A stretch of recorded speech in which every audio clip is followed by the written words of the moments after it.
Green Amendment. It is a proposal for an amendment to the Constitution of the State of New Jersey. And we have both prime sponsors here today. We have Senator Linda Greenstein and Senator Zwicker, Andrew Zwicker, who's in the room. Let me ask Andrew to come on up to the table. And let me ask the two of you for some opening comments about why you think this legislation is needed. So let me turn it to Senator Greenstein first. Thank you. We have a lead. So let me warn you, Senator Greenstein, you're it. Senator Zwicker had to leave. Oh, okay. No pressure. Sure. Okay. Let's see if I can see here. A Green Amendment is a self-executing provision placed in the Declaration of Rights section of a Constitution that recognizes and protects the inalienable rights of all people, including future generations, to clean air and water, a stable climate, and healthy environments. Green amendments serve as a check on government authority and make clear government's duties to, as trustee to equitably protect the environment for the health of all the people of our state, regardless of race, ethnicity, tribal affiliation, socioeconomics, or generation. Our state and federal constitutions provide the overarching legal structure, principles, and obligations to which all branches of government must conform. I know that our speakers are going to go through all of those things. Our environment is our greatest asset. It protects our health, our economy, the quality of our lives, and the sanctity of our bodies and homes. We all need clean water, air, healthy environments to live and thrive. It is just and right that our environmental rights are given the highest constitutional protection. And that's what we're going to learn today from our speakers. The Green Amendment, to some people, sounds like something that they should perhaps fear, wonder what effect it's going to have, what effect it's had in other states and other places that have it. And more states are beginning to have green amendments. I think it's important for us to look at this as something that will help our state, and we're going to try to explain how it will help us and why we shouldn't fear it. So that's what today is about. Thank you all very much. Thank you, Senator. And we now have the presence of Senator Andrew Zwicker. Senator Zwicker, would you like to tell us a little something about why you're sponsoring this amendment? Thank you, Chairman. Thank you, members of the committee. Thank you to Vice Chair and Prime Sponsor Senator Greenstein. Her name is not Senator Bluestein or Redstein. I see a campaign slogan coming. There we go. Greenstein for the Green Amendment. First of all, I want to thank Senator Greenstein for her leadership on the Green Amendment and for the statements and the facts that you just put forth. I think all of us would agree that the idea that if we ask the people of New Jersey, should you have the right to clean air and clean water, who would say no to that? Of course. Should we not just have it in our statute, but should we amend our Constitution? Of course, is the question that we're starting to discuss right now. But the right to a clean air and clean water, and I use that word right to clean air, not a privilege, it should not be a privilege, it should be a right, is really about our most vulnerable communities. When we talk about environmental justice, we talk about energy justice, we are talking about the fact that our most vulnerable communities are often the ones that bear the brunt of our pollution, whether that is burning of fossil fuels, diesel buses that are going through cities, and whatever else it might be. And so that is the question that's in front of us today. As you will hear from those who are opposed to this, there were various different things related to, in the end, the sky is falling, that New Jersey will cease to exist. Of course, I'm being a bit grandiose in what I'm saying right now. But I will point out that there are 3 states that have already passed green amendments, And you're going to hear from experts from two of those in a few minutes. And you'll hear that there are no frivolous lawsuits, that business is going on as usual. But it is another tool in the toolkit for protecting the most vulnerable populations. And so what I'd like to do is, just so that you're aware, it is right now, Pennsylvania, Montana, and New York all have green amendments. And we have with us today people who are much more expert than either of us who are going to talk about this. The author of the Pennsylvania Amendment, Senator Curry, the author of the New York Amendment, Assemblyman Engelbright, to share with you their perspectives and their experiences. And I would challenge anyone who's opposed to this to really explain to us why New Jersey is an outlier, why we are any different than what's going on right now in either New York or in Pennsylvania. And then finally, we'll have testimony from a real national expert and an author on the Green Amendment, Maya Van Rossum. All of them will be able to tell us in detail the reasons why New Jersey must pass a Green Amendment. I thank you, Chairman, for putting it up today for discussion. And of course, to Vice Chair Greenstein for your leadership. Thank you. Thank you, Senator. Are we connected to our legislators, our out-of-state legislators? Should be. Yes, this is Franklin Curry. Can you hear me? Yes, sir, Senator, we can hear you. And what state do you represent again? I was a Pennsylvania senator for 8 years. Good. And the Pennsylvania's had the Green Amendment for how many years? Since 1971, May 21st, 1971. Wow. So you know what's happened in the last 71 to in the last 60 years? I offered this amendment while I was in the House of Representatives in 1969, and it became, we got it through the legislature 2 sessions, and it then became on the ballot May 21st, 71. So it's been on. Now, I left the legislature in 80, but I was there involved in all this getting through, and I've been following it. So here we are. So how strongly did it pass as a public referendum? Do you remember what the vote was? Not the exact numbers, but percentage. It was a million people for it to 250,000 against it. Sounds pretty And popular. I point out that there were 4 other amendments on the ballot that day, including women's rights and others.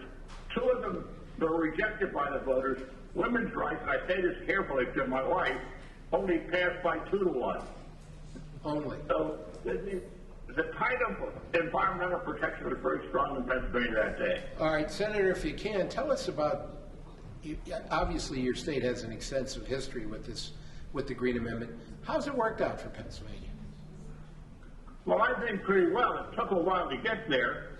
The courts at first did not want to interpret it correctly. They adopted a Payne versus Cassatt test, which meant that anybody who complained about environmental rights had to, the test was, has the defendant or they done all they can to comply with the environmental law? Have they done everything to mitigate damage, and do the cost outweigh the benefit, or benefits outweigh the cost?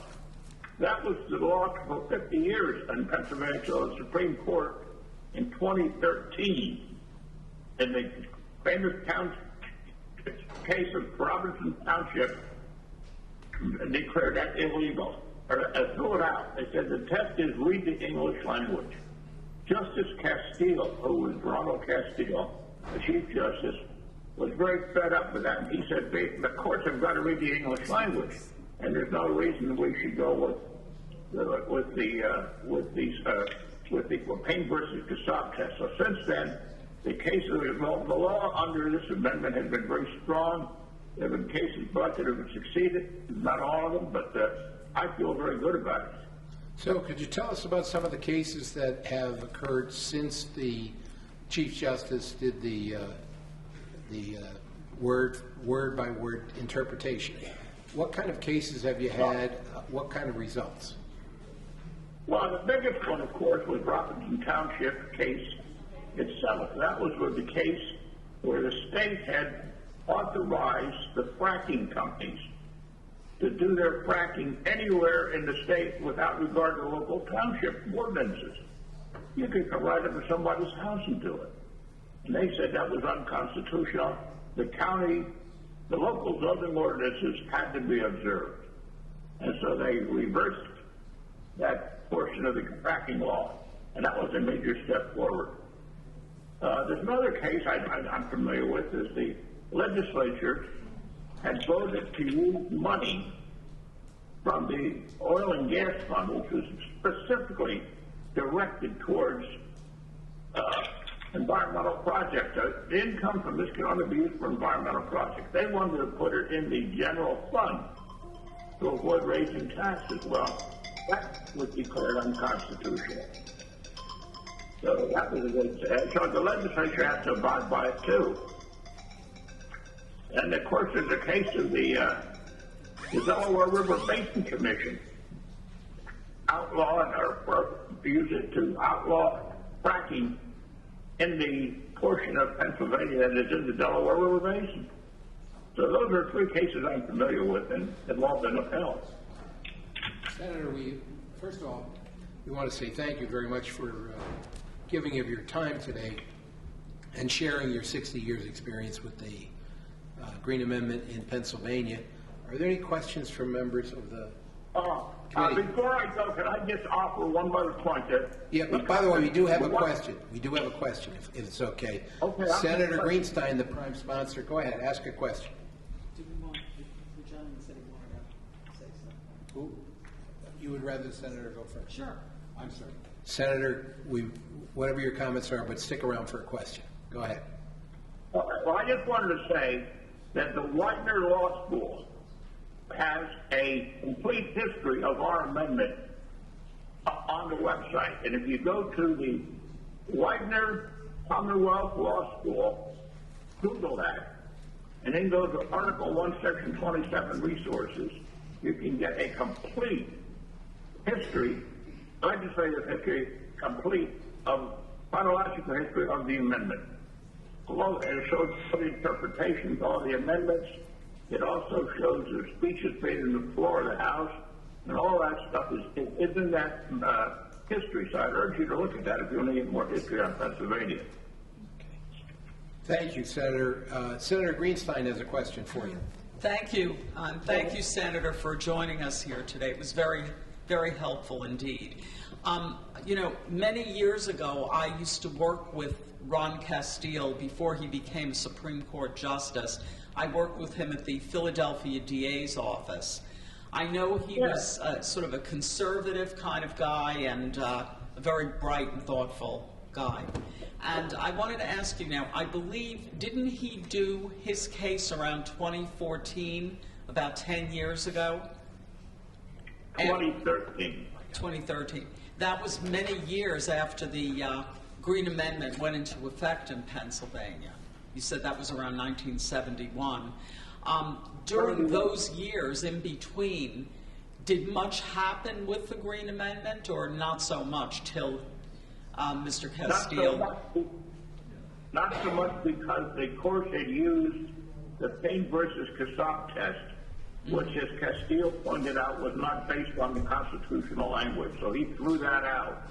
Mm-hmm. But let me just say that I wrote a book about the amendment. I interviewed a lot of people. The best interview I ever had was Ron Castile. He's an amazing guy. He really is. A Vietnam veteran who lost his leg in Vietnam and went laying on his bed in Philadelphia, the Naval Hospital, wondering, what am I going to do with myself? And a chaplain asked him if he'd like to learn to ski. Well, he not only learned to ski, he became a ski instructor. And that led to his recovery psychologically as well as physically. He went on to the DA's office in Philadelphia, as you know, and then he became Chief Justice of the Supreme Court. It was the best interview I ever had. Yeah, he's a very, very interesting person, that's for sure. So I enjoyed knowing him. But thank you again. Thank you for your input here. It was extremely helpful. Thanks. Thank you, Senator. One more comment, if I may. Absolutely. In my 14 years in the legislature, nothing has given me more pride and sense of satisfaction than this amendment. So I'm very proud of it. Thank you for your good work. Thank you. And have a great day. Our next telecommunications witness will be New York Assemblyman Steve Englebright, I think former chair of the Assembly Environment Committee in New York. Assemblyman Englebright, are you there? Yes, I'm right here. Thank you. All right, we'd love to hear your experience with the Green Amendment in New York. How has it worked out? You know, where do we stand in the process? Thank you very much. I'm not in the Assembly anymore. I'm in the Suffolk County Legislature right now. Came home, so to speak. But the Green Amendment was very important. And you're going to ask a question? Well, I guess question number one, is it passed in the state? Has it been adopted by New York State? Yes. Okay. And so how many years ago was it adopted? It was adopted by the voters of New York on November 2nd, 2021. The margin was 2-1. Easily understood. And since that adoption, since it's now in your Constitution, it sounds like we have a 2 to 3 year experience with it. What's been your experience with it in New York? What's happening as a result of that amendment?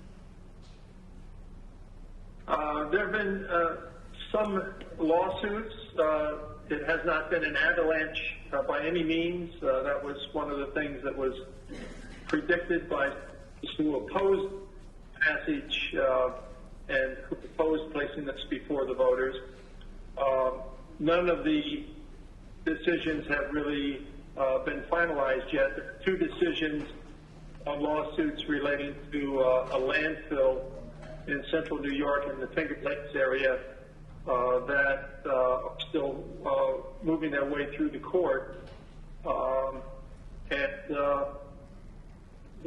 There are some other, maybe a total of about 6 lawsuits all total that have come forward in the intervening time frame. Could you give us a sample of the other lawsuits, and even the one with the sanitary landfill? Who's contesting what? Well, in the sanitary landfill issue, it's the 2nd largest landfill in the state. It still has a good deal of capacity, and some of the plaintiffs are nearby landowners property owners who believe that there are horrible odors and fugitive emissions and other environmental problems that are unfair. And so they brought action against the State Department of Environmental Conservation for licensing. Thank you for that. Do you remember any of the details of the other 6? They are not as well formulated yet. There's other 4. It's not 6 plus 2. It's a total of about a half a dozen. They are, for example, there's one that is from the neighborhood of Buffalo, New York, in which the lawsuit claims that the city stopped fluoridating its drinking water supply. It claims that fluoridated water is critical for a healthful environment. It's a class action suit. There's one in the Seneca Lake area that has challenged the Department of Environmental Conservation for permitting a waste transfer facility. The plaintiffs claim that the facility will generate leachate that will contain PFAS. And so that's brought another lawsuit. Those are 2 examples. Great. We appreciate those comments. Senator Greenstein has a question. Thank you very much. We appreciate your testimony. What I've begun to hear, and I've heard in previous hearings, is that nothing that much to worry about. You don't have an avalanche of lawsuits or anything like that. You have a select few. But I'm wondering if the Green Amendment didn't exist in your state and these different lawsuits needed some kind of a tool to depend on, how would they have been done without the Green Amendment? In other words, how useful is the Green Amendment to helping with these lawsuits? We don't know yet because they haven't really come to a conclusion. I think that there are some questions of standing that the Green Amendment has clarified, because now every citizen in the state is guaranteed the right to clean air, clean water, and a healthful environment.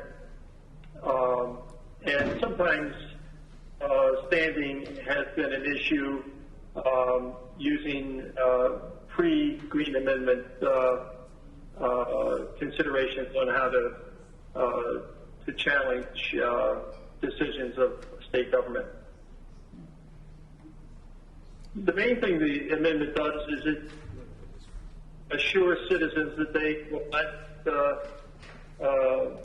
be betrayed by their state government, and it gives them the ability to bring action if their basic right to clean and healthful and disease-free circumstance of quality of life is compromised by adverse decisions, primarily of the departments of the state. Thank you. Thank you. Good. Any other? We had during the debate, and mind you, we had to pass this twice for a constitutional amendment, and the debate took place twice on the floor of the Assembly, is where I led the debate. There was a great deal of concern that was expressed by those who opposed it, that there would be an adverse impact on agriculture, for example. We have not seen anything like that at all. There were concerns that this was going to have an adverse impact on energy production. We have not seen that at all.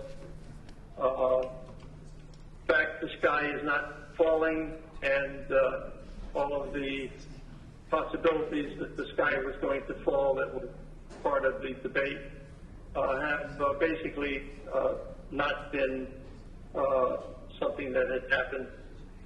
Instead, what we have is a reassurance to our general public for the general premise that it is their right to live, grow their families in a healthful environment.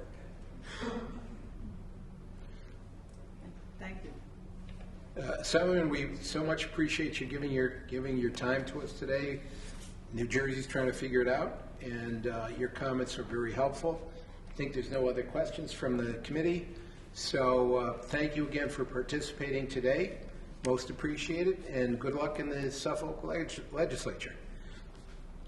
Thank you very much, and good luck with this important initiative in New Jersey. Thank you so much. Okay, so next I'd like two opposing points of view to come forward. First, we have Maya Van Rossum. She's in favor. What's that? No, I know that. I would like her to come up as a witness. And Alex Danielle, are you here? Yes, sir. Okay, so let me tell you why I'm putting the two of you up here together. It's okay to sit by each other, but you can't, no touching, no battery, okay? Wherever you need to be. Yeah. So anyway, both of you are as far as I can tell, from your background and your resumes, and also the materials that you've submitted, are both very knowledgeable as to the legal implications of the Green Amendment. So what I'd like you to do is put in your testimony, and then respond to each other. All right, because I think the two of you are going to have the greatest legal issues that we need to hear about. Maya, this is about the Green Amendment. We'd like you to go first. Thank you so much, Senator. I so appreciate. Oh, did I clear on the button? You're good. Red means going, Trent. There you go. Thank you so much, Senator Smith. I really appreciate the opportunity to speak and to speak first. And thank you to all members of the committee for this opportunity. My name is Maya Van Rossum. I'm an attorney. I am a founder of the National Green Amendments for the Generations movement and organization. I've authored the book, The Green Amendment, The People's Fight for a Clean, Safe, and Healthy Environment, and authored numerous published materials about constitutional recognition of environmental rights, particularly advancing this cause of green amendments.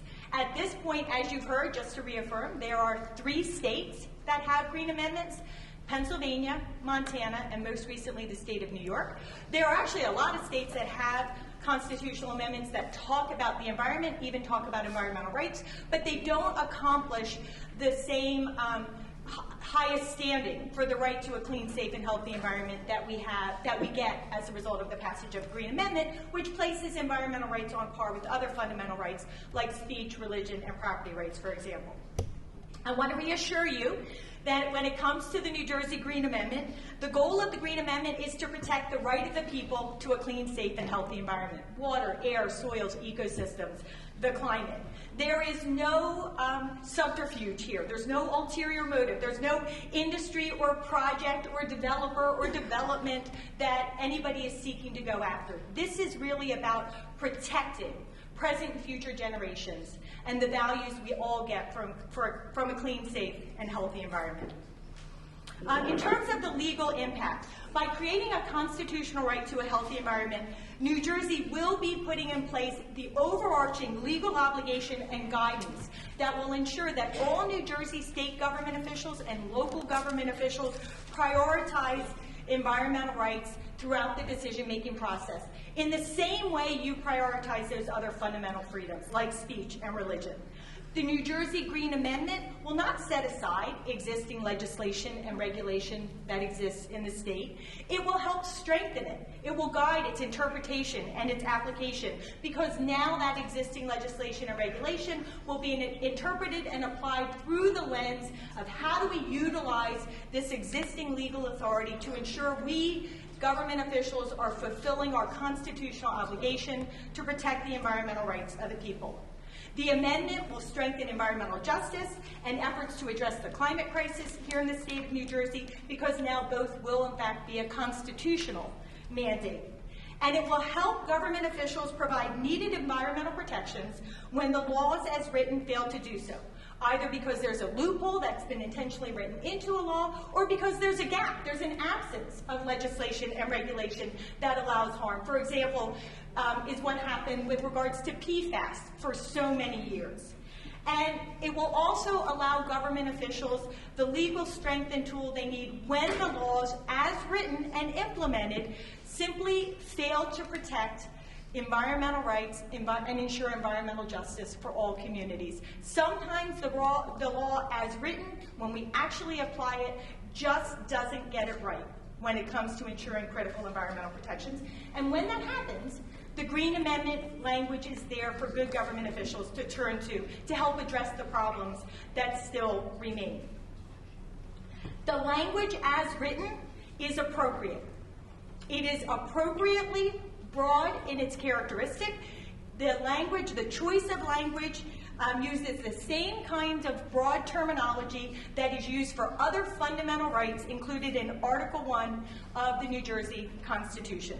Broad language is essential to ensure that we are able to cover the whole array of environmental issues that we need to cover, the issues that we know about and those that we don't know about, that we can't even imagine. We need to have this broad language to ensure that in every context, in every community across New Jersey, we are able to ensure that we are protecting environmental rights and environmental justice.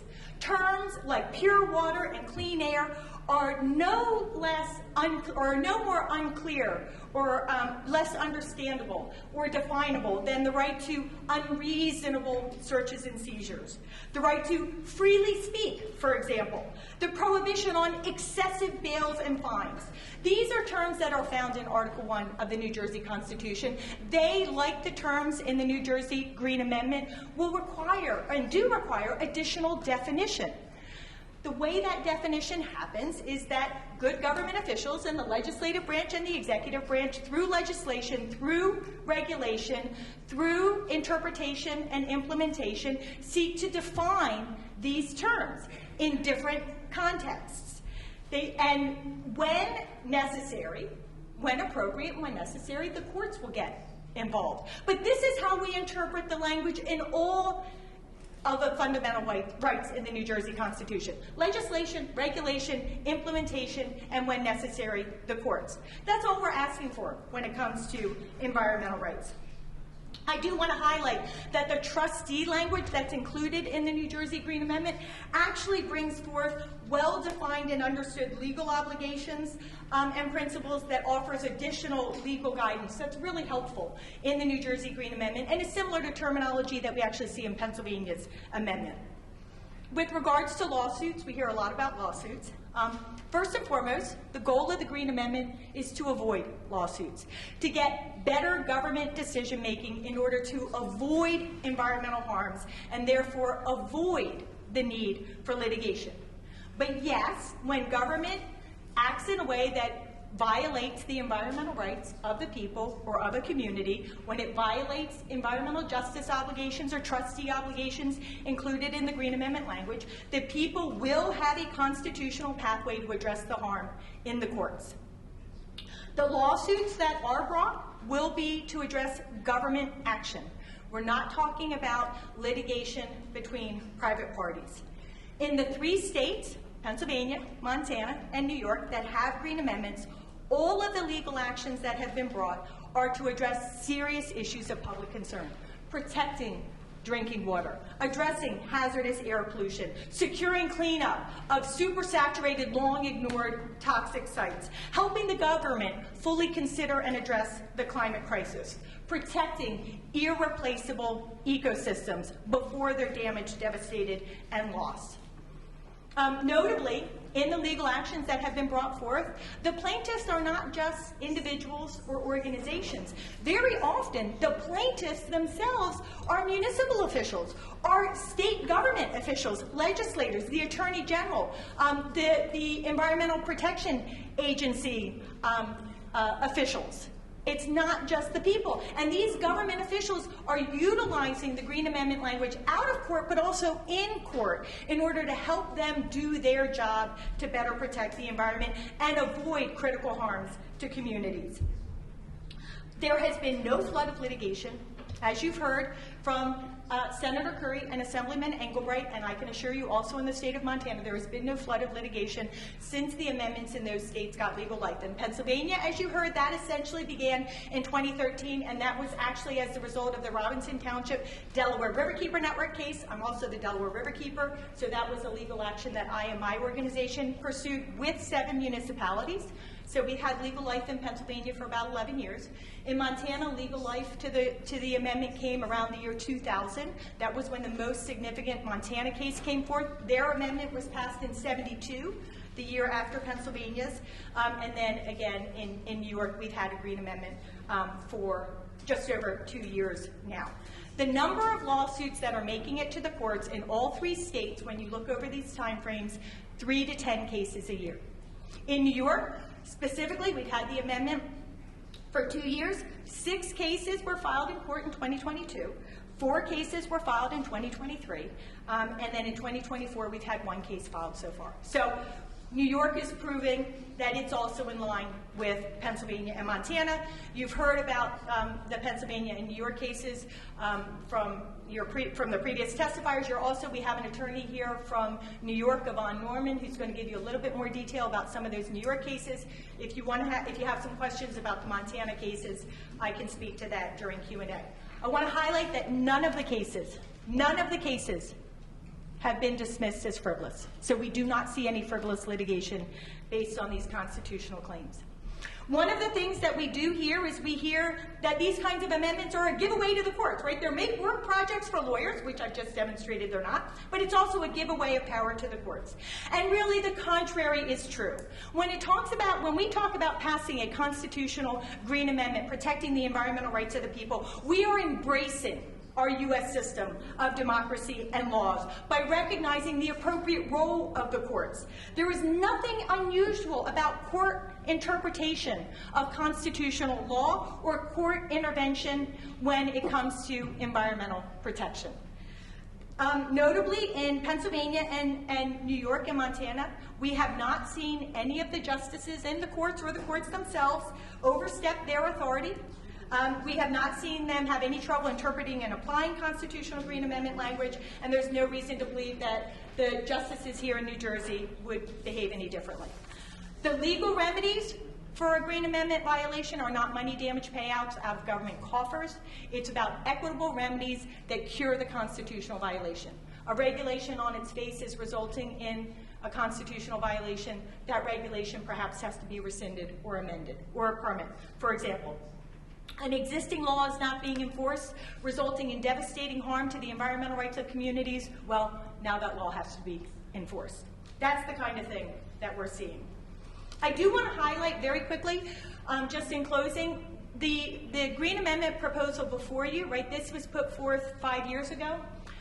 We have spoken with what I call our legislative champions and with other advocates, and we really would recommend some adjustments that we've identified over the 5 years since the original proposal in 2017 of the New Jersey Green Amendment. We think that the right to healthy soils and a safe climate should be added as individual rights. The terms historic and aesthetic should be removed. They could create some problematic conflicts when it comes to environmental protection.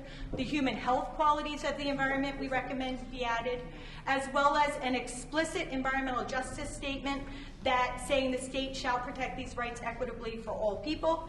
And in addition to conserving and maintaining natural resources, we think the term protect should be added.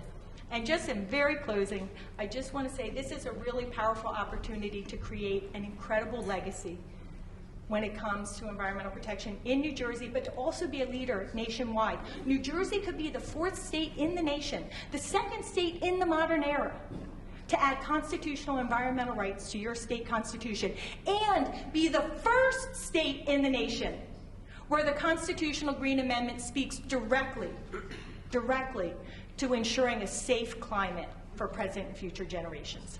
So, a couple of comments. Number one, I didn't mention, and I hope nobody's upset by it, but every word you're saying is being recorded. We have a court stenographer here. We're going to provide the record of this hearing to all of the legislators in the Senate and Assembly, so they have this information available to them. So be careful what you say, all right, because it is being recorded.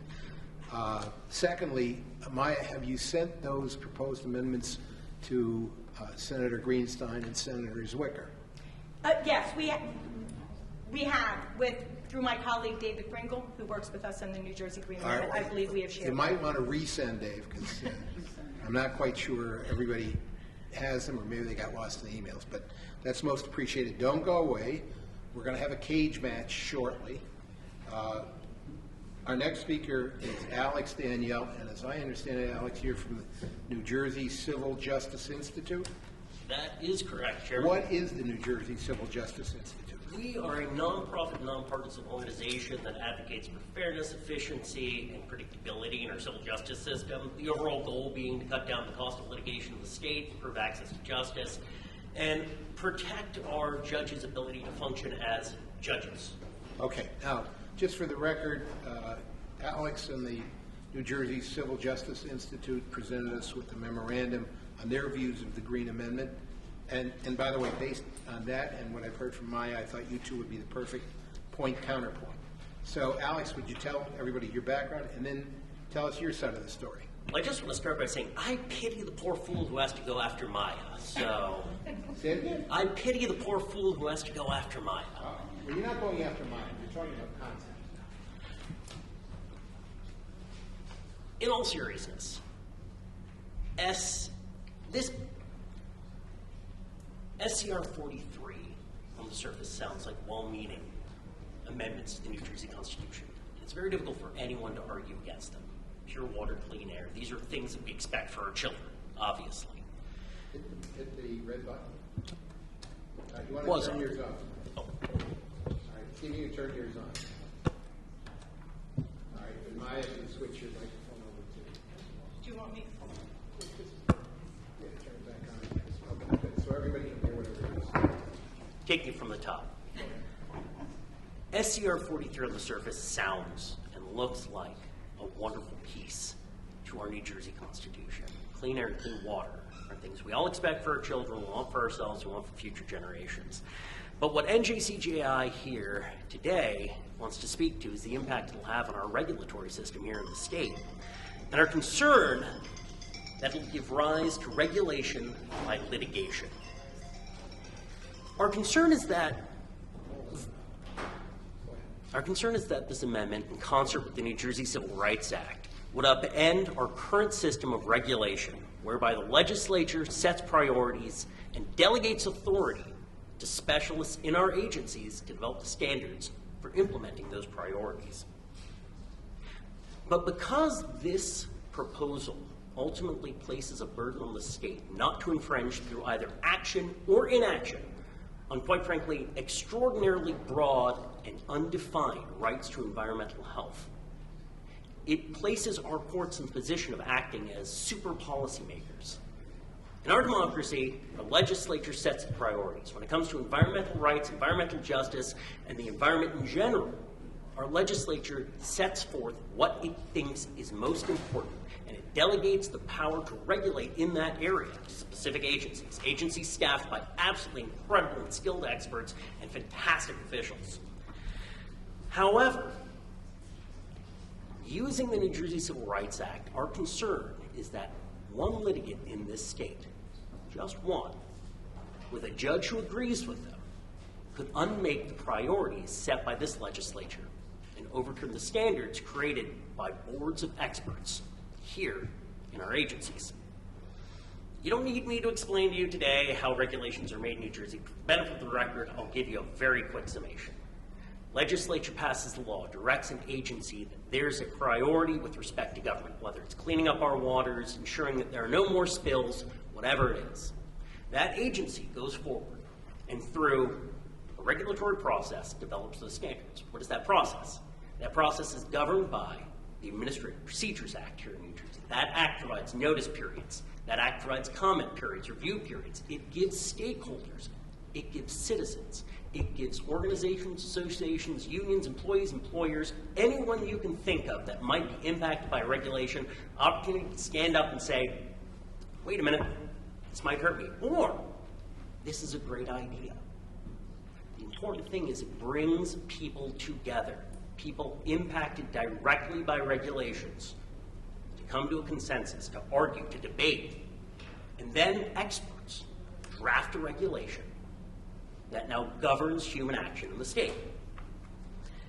The flexible controls and expertise offered by that regulatory system have worked very well in New Jersey since the dawn of the administrative state.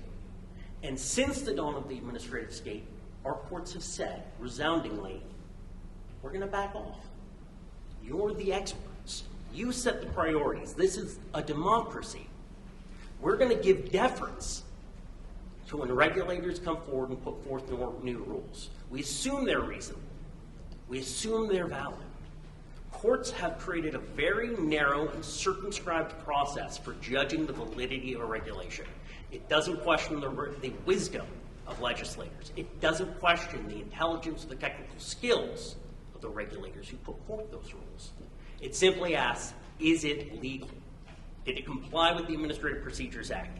Does it comport to the Enabling Act that empowered that agency to work? And does it comport with constitutional norms like due process or separation of powers? We have a fine-tuned and well-calibrated system in this state for developing regulations. And unfortunately, as well-intentioned as SCR 43 is, and it is extremely well-intentioned, it is ripe for abuse. Regulation through litigation. How is it that that can come to be? In New Jersey, we have the New Jersey Civil Rights Act. It allows any individual in the state who has had their constitutional, civil rights, their privileges, any right guaranteed by the laws of this state to sue anyone acting under color of law to seek civil penalties, money damages, injunctive relief, and obtain their attorney's fees in vindicating that right. So what does that mean?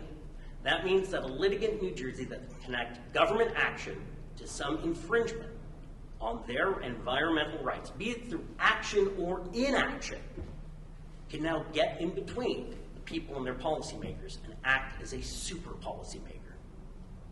If New Jersey decides that there is an environmental priority that it wants to set, now a litigant can throw a spanner in the works in that and determine that they know better than the state of New Jersey, than the elected representatives of the people, that they know better than the experts that we employ to draft regulations, that they can interfere with a process for developing regulations that's worked for several generations and has produced some of the most effective, potent, and protective environmental regulations that this country has ever seen. Private litigants have a role to play. The judiciary has a role to play. There's no question about that. I think Maya and I would agree on that point. But New Jersey, that role is circumscribed because we put the importance of our policymakers and their ability to enact the will of the people above simple litigation. Looking at the terms of SCR 43, we have serious questions about how you can define them and operate them and turn them into meaningful decisions by either courts or regulators. Simple one, pure water, what does that mean? Well, I'd like to think at a baseline, it means no pollution in your water. I have a well at home. When I pump water out of that well in my faucet and I give it to my kids, I expect there to be no pollutants in that water. When you say pure water, do you mean just H2O? If you go to the cleanest spring in the cleanest area of this country, and you draw water from that spring, you put it through a spectrograph, you're not going to find just H2O. You're going to find minerals, you're going to find trace elements, you're going to find a host of different chemicals in there. When you say pure water, are we just talking about H2O, or is there more to it?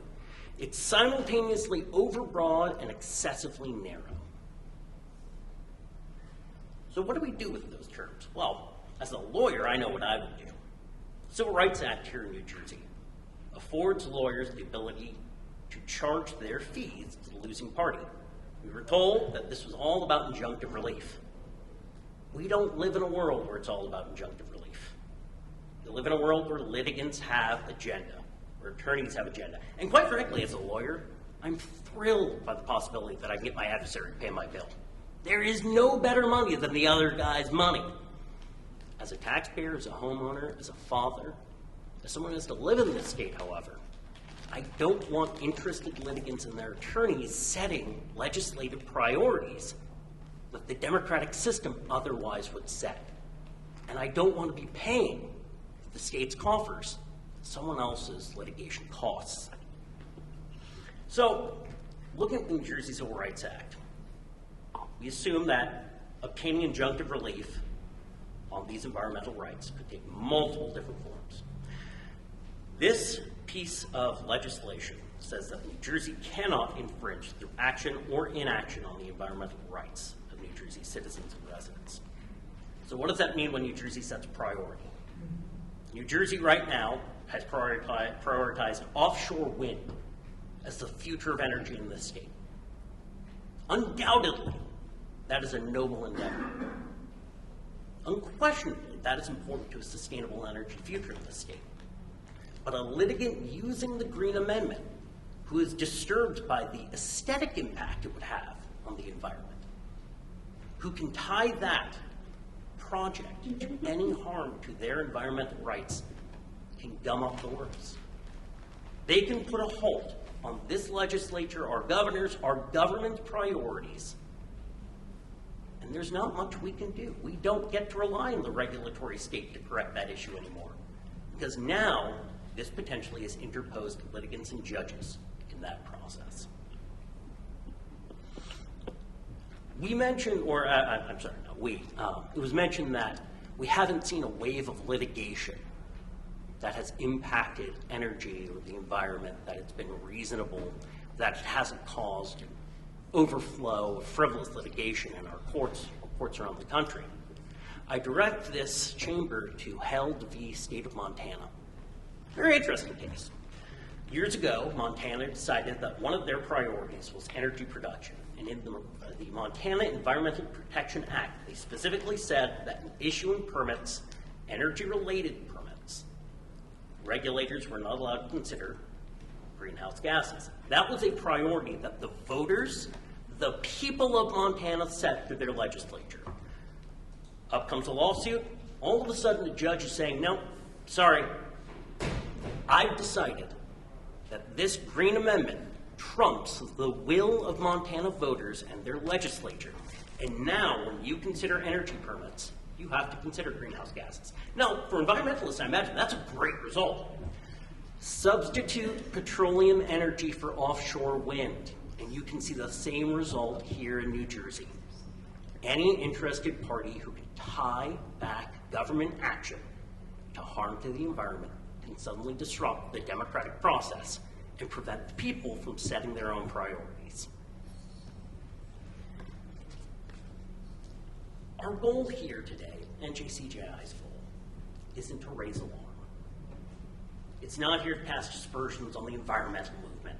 It's an important movement. I love having clean air and clean water in this state. I love having the opportunity to take my kids to the park, to enjoy our beautiful environment, our beaches, all of it. But we have a system in place that already provides for those things. We have a system in place that works well, that doesn't turn our judges into super policymakers, that doesn't let a single litigant overturn the entirety of our government. Imagine you could have every legislator, governor, policymakers, 99.9% of New Jersey residents all in favor of prioritizing, you name it. But one litigant and one judge can halt that process because we have an ill-defined, overly broad amendment to our Constitution that seemingly works, seemingly offers us everything you could imagine for environmental health, but it can be easily weaponized. And we have procedural tools like the Civil Rights Act, a wonderful tool for vindicating rights here in New Jersey, indispensable, that can be quickly abused by attorneys like me. It's not that hard to think of all the mischievous activities clever lawyers and litigants can get up to, and then have their fees paid by the state for that chicanery. That's why NJCJI urges that you oppose this measure going forward. Our position is simple. If it ain't broke, don't fix it. Our regulatory system does a great job now, and it doesn't stress our courts and turn them into something they're not, policymakers. You finished? I hope so. Okay, so let's do this, 2 minutes each, and then I have a whole bunch of questions I want to ask both of you. So, Maya, would you like to respond to Alex? Sure. I'm sorry. So, problem is, it is broken.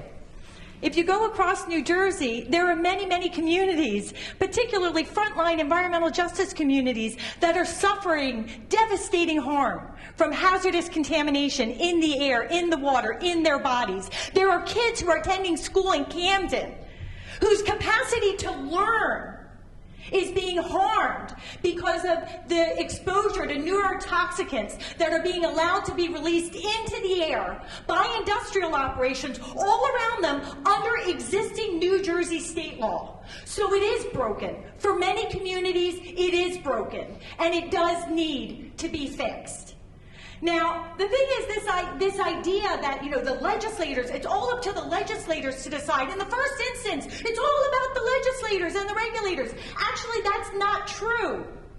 In the first instance, it's all about the people. And that is what the New Jersey State Constitution is. It is we, the people, telling our government officials what are the inalienable, indefeasible, inherent human rights that we, the people, reserve unto ourselves to be protected from government infringement.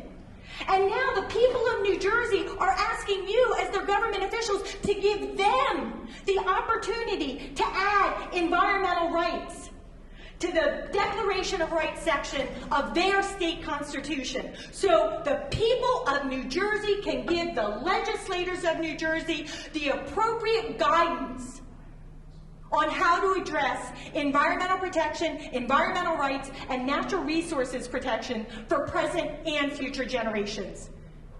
It's about the people first, and that's what this process is about. It's not about lawyers trying to misappropriate money or dollars or the process, right? And I think it's so sad to think that, to characterize that we have all these ill-meaning judges and lawyers in New Jersey just wanting to run out and wreak havoc. That's not what we're talking about. We're talking about we the people having an opportunity. And I see that my 2 minutes are probably up, so I would like to talk about Held v. Montana, but I'll hold that for questions. I'll ask you the question. But anyway, I also agree with you. I didn't like the comments about lawyers. Everybody hates lawyers until they need one. All right? And lawyers are people too. So, in any case, Clearly, the legal profession needs protection above all else. I say that as a New Jersey attorney. could be. In any case, you have 2 minutes to respond to her. Not just to her response, but anything else that you want to. Let's hear what you have to say. If you want to say it. We have a democratic system in place. The people already speak.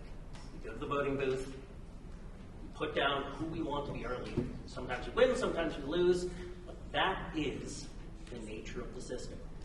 We have priorities, we have limited resources, we have to make decisions. But what this amendment does is empower a small number of people potentially to override the democratic system that we have in place and to prevent our legislators and our agencies from doing the best they can with what they have. In a perfect world, I would say we all have to have everything we've ever wanted under every circumstance. That would be fantastic. That's not the world we live in. We live in a world where our elected leaders have to make, unfortunately, some judgment calls that people may not agree with, people may not like, but it's the best we can do in a human system. What this amendment threatens is to unwork a system that we have now that, quite frankly, works pretty well. It's not perfect. Far from it. Nothing in this life is. And it would be crazy to expect perfection. But we have a system that allows our people to speak with their legislators, to set priorities, to do what needs to be done. Excuse me. To do what needs to be done to further the interests of our state. We don't need this amendment to do that. If we don't like how our politicians are voting, bills they put forward, the priorities they set, we kick them out of office. We've done it before, we'll do it again. I don't want to see you go, Mr. Chairman, but that's the nature of the job. People aren't happy, you get rid of them. And that's how we solve the problems.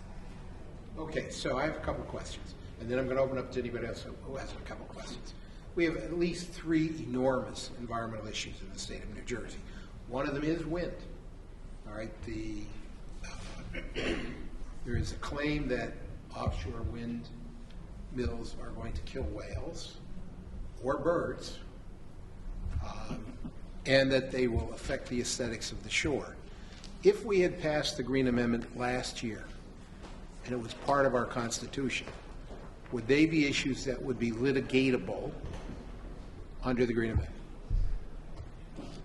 Yeah, and this, hopefully this is speech, yes. Thank you, I appreciate it.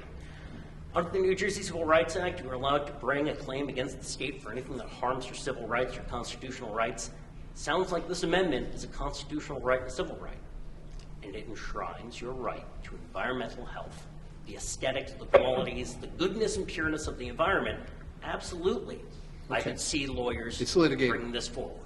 So the short answer is, in your opinion, Yes. it's litigatable. Maya? Yes, it would be litigatable to ensure that the environmental implications and the environmental rights implications of the decision were in fact considered, but it doesn't mean that the decision would be, that was reached to, if it was to approve the project, would be overridden. For many reasons. One, there are many obligations in the New Jersey Green Amendment to protect the climate, to protect the environment and the natural resources. We just heard earlier in this committee meeting about the ravages of the climate crisis and how it impacts all aspects of our environment. Because there is a constitutional obligation with the Green Amendment to protect all the natural resources of the state, there necessarily is an obligation on you to do the balancing. Got it. So the answer is that a judge could say that the benefit on this side outweighs the But efficiencies. but there's more to that, and you have to, as Senator Curry said, you have to look at the plain language of the amendment itself and its placement. The placement in the Declaration of Rights section of the state constitution ensures strict scrutiny consideration. That means if the government can say, look, we in fact do, let's say you did agree. The government, we're going to approve a project and it's going to have very significant ramifications for aspects of the environment, but on balance, we think that it is the appropriate decision. And in the court, the government officials would be able to come forth. First off, deference still applies. This does not override or strip away deference or the usual processes we have, as I said. But in addition, the attorneys for the government, I presume, if they're reading the plain language and looking at the placement of the Constitution, would come forth, and not only would they say we have an obligation to address protection of all the natural resources of the state, which the climate crisis threatens and which this renewable energy project will help protect, but addressing the climate is a compelling state interest. Could come to the right conclusion. And you have an obligation to protect future generations. Absolutely. So there are so many elements in this amendment, and to render it to, we've got, you know, ill-intentioned lawyers and judges that are just coming and trying to unwind everything, I think just does such a disservice to what we're talking about here. We really are talking, and don't pick on one final thing, this idea, right, that we're talking about voting people into and out of office. Well, where is the Constitution in all this? Why do we have a lawyer sitting here right now saying that the constitutional process, the process to amend the Constitution that we, the people of New Jersey, put in our state, we should just toss that out? Isn't that part of the founding and fundamental documents, the underlying part of the law here in New Jersey? So, it is up to the people to decide. Let me combine question 2 and 3. May I have a chance for response? Right, because there is an end You to want the to day. debate? Unfortunately, this is the nature of our elicit debate. what it means and what it doesn't mean. I don't want to debate. Yes, sir. If you want a nice 30-second quick answer. I'd start by saying that the reason a lawyer here is today is because we have the First Amendment that guarantees the right to free speech. So all thoughts can be considered here today. Second, I heard mention of terms like strict scrutiny and self-executing. Self-execution here means that there is no implementing statutes that need to be passed for this to end up in a courtroom, which means all of this is going to have to get hashed out by judges trying to interpret profoundly broad language. That sounds like a litigational nightmare. Strict scrutiny means that the government has to come forward with the most compelling reason, most narrowly tailored means of achieving that end. And it has to be more than just rationally based. It's basically the highest level of scrutiny that you can get. So this means that even if the government prioritizes something, they have to go above and beyond what any other rational basis review would require in order to achieve it. That sounds like interference in the democratic process to me. Okay. We have both of your positions on that. This is the same question. Actually, we're going to combine the number 2 and number 3 together, only because we want to know what everything means. You know, where is this all going? So the 2 other big controversies in the state of New Jersey, and there's more than a total of 3, there's 100 controversies, but 2 really big ones. There's a huge discussion about backup power at the Passaic Valley Sewage Authority and the impact of that, of a proposed natural gas plant on the impact on surrounding areas and on an EJ community.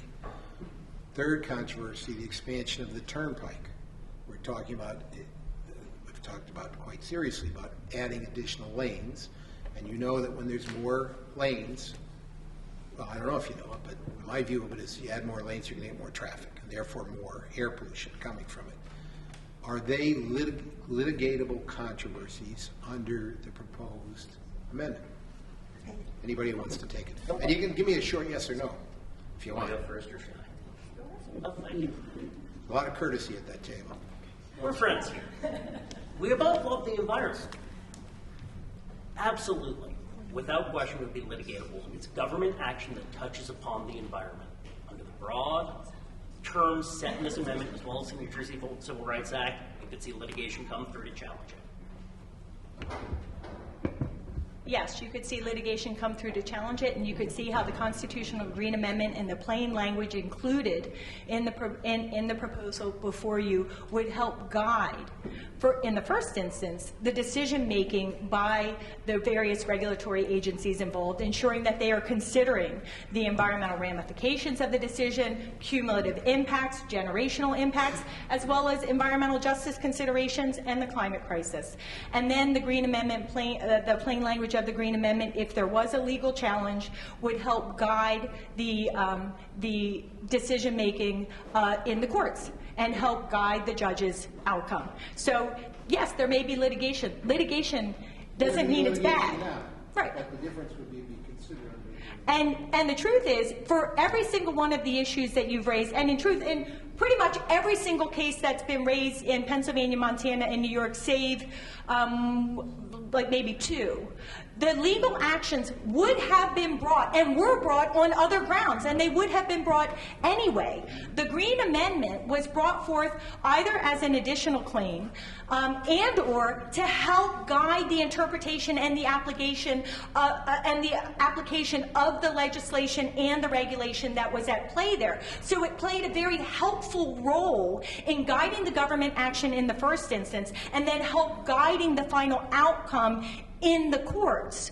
You would have had the litigation anyway. You just now had more informed litigation, more successful and effective litigation, whatever the outcome Got was. your point of view. All right. So, you guys have been fabulous. Are there any questions from members of the committee for any of the panel? Yes, sir.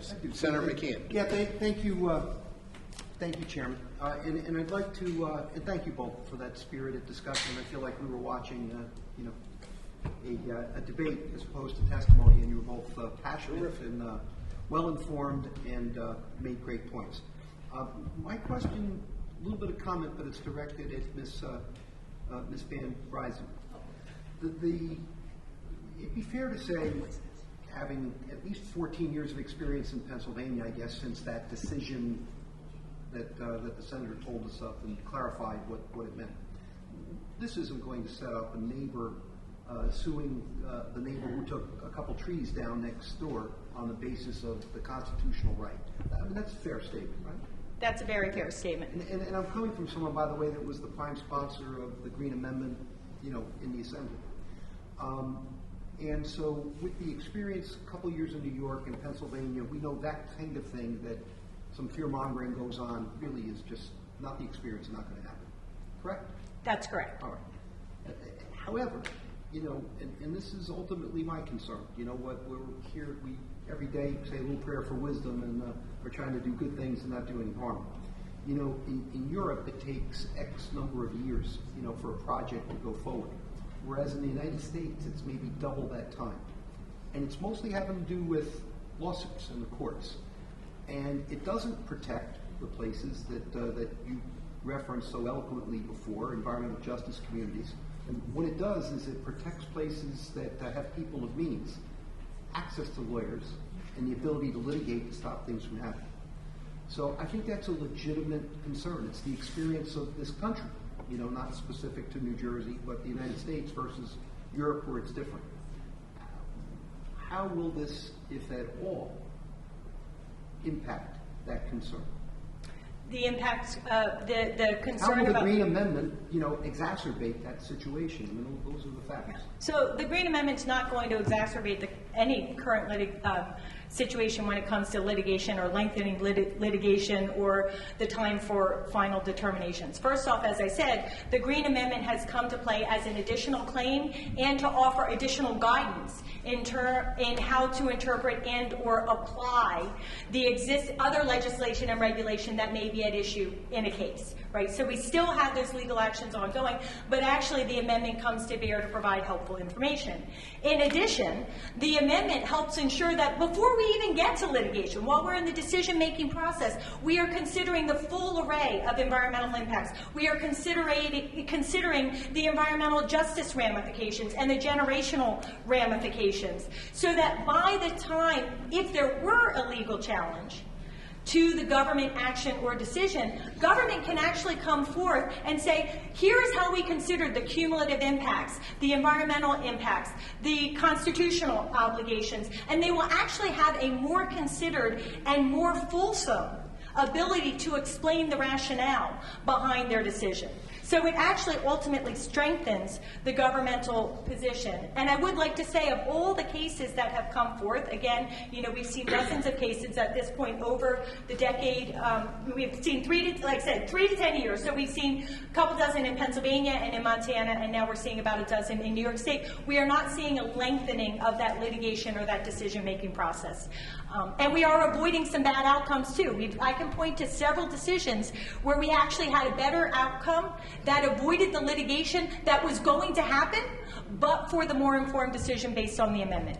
Let me just, in final question, Mr. Chairman, just to put more of a fine point, the specific one. We all agree, correct, that light rail is a good thing relative to environmental policy, if not an affordable way to get around, right? Compared to driving in a fossil car or otherwise, right? It all depends on context. So. Well, how about the context of that? Will this Green Amendment be used as a cudgel when someone who can afford lawyers keep a light rail path from going anywhere near their home, as opposed to the environmental benefits that will come? If you have a person of means that's intent on litigating against light rail because it's coming nearby their home, they're going to bring that litigation regardless of whether or not you have a New Jersey Green Amendment. What the existence of the amendment... Matter if I don't want them to win it. Pardon? No, but what you're going to be able to do, again, in that instance, as I suggested earlier, is you're going to have you're going to ensure that the state did a more fulsome environmental analysis, again, considering things like cumulative impacts, environmental justice impacts, things that often are overlooked. So when you get into that, you know, that hypothetical courtroom, the government is actually going to be better positioned to defend the ultimate decision that it rendered, including based on its constitutional obligations, based on the record that the more fulsome record that it developed, and based on its constitutional obligation to address things like the climate crisis, to ensure equitable protection of environmental justice communities, to ensure generational protection. So I would suggest to you that the existence of the Green Amendment, if you did have a legal challenge against a good project that really was well considered, well placed, and well defended in terms of the environmental ramifications by the state, the existence of the amendment is going to help the government actually defend against the hypothetical legal challenge that you are putting forth. Thank you, Mr. Chairman. Thank you, Senator. Let me thank you both once again. I thought you were both magnificent. I thought you put forth your points of view very, very eloquently, and we appreciate your comments. If you have additional comments, send them in. Send us an email. We read everything, honest. We have a whole bunch of people who signed up to testify. Let's make sure they get a chance. For the record, Kurt Rowell, in favor, no need to testify.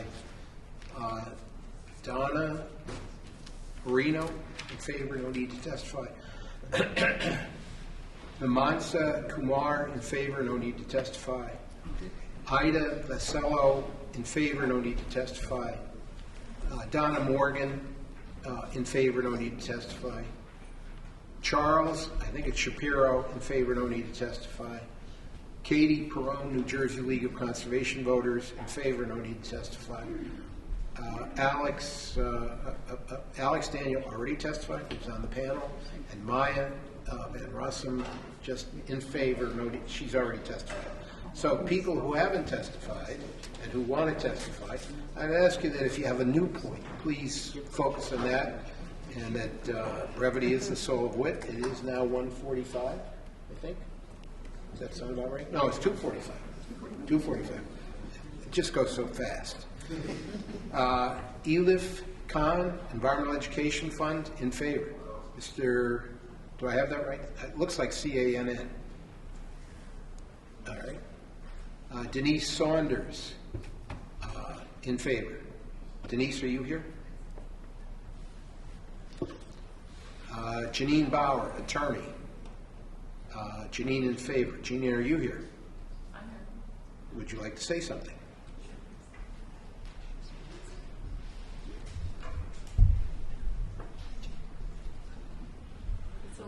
I'd go to the middle and then press the button down so it turns red. That's it. Perfect.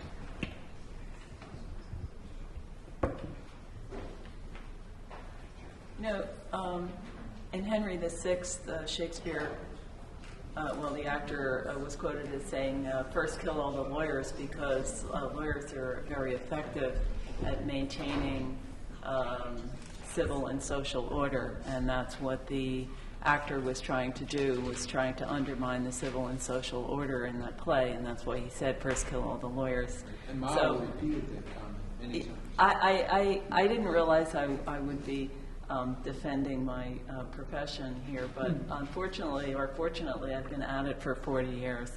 And but I'm going to take your suggestion, Senator. And by the way, thank you all for listening to all these comments and for all of your public service and long-standing public service. I know many of you personally. I think that this amendment will have a very positive effect on the protection of the environment and the preservation of our natural resources. I think we've done a very good job of that in New Jersey. I don't think we've done a good job at some other things, but we have done a very good job, but a lot of it has been through institutional, sometimes personal agenda. I think if we didn't have John McPhee and Governor Byrne, maybe the Pinelands wouldn't be saved, Governor Florio, and you know, I could go down the list, and both sides of the aisle as well.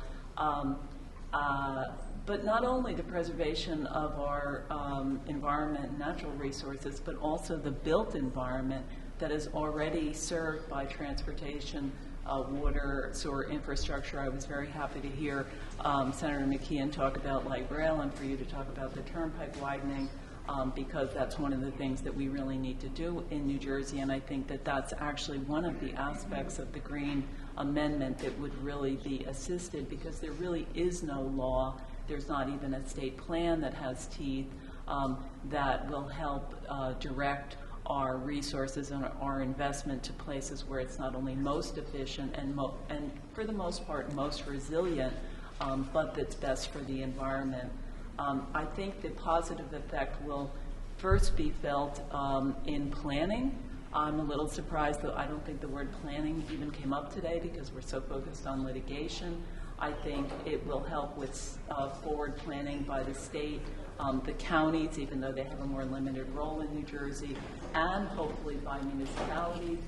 When I was an active lobbyist here, I had several bills sponsored by folks that you would know, none of which passed, I must say, to bolster the elements of municipal plans, like the circulation element, which is really the transportation element, community facilities, and so on and so forth. And it's very interesting that none of those passed when they're really harmless and they're all decided by citizens who create the master plan anyway.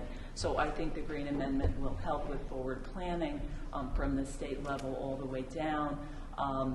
I think it will help tremendously with corporate planning, private corporate planning I'll address first, with respect to location, capital investment, industrial processes, job creation, whatever they want to focus on to try to make money. I read a very interesting article just a couple days ago in the Wall Street Journal that actually focused on all the businesses that were making money and were, targeted to be very good investments because of the PFAS crisis and a lot of the other things that unfortunately we've gotten ourselves into in the last couple decades or the last couple centuries.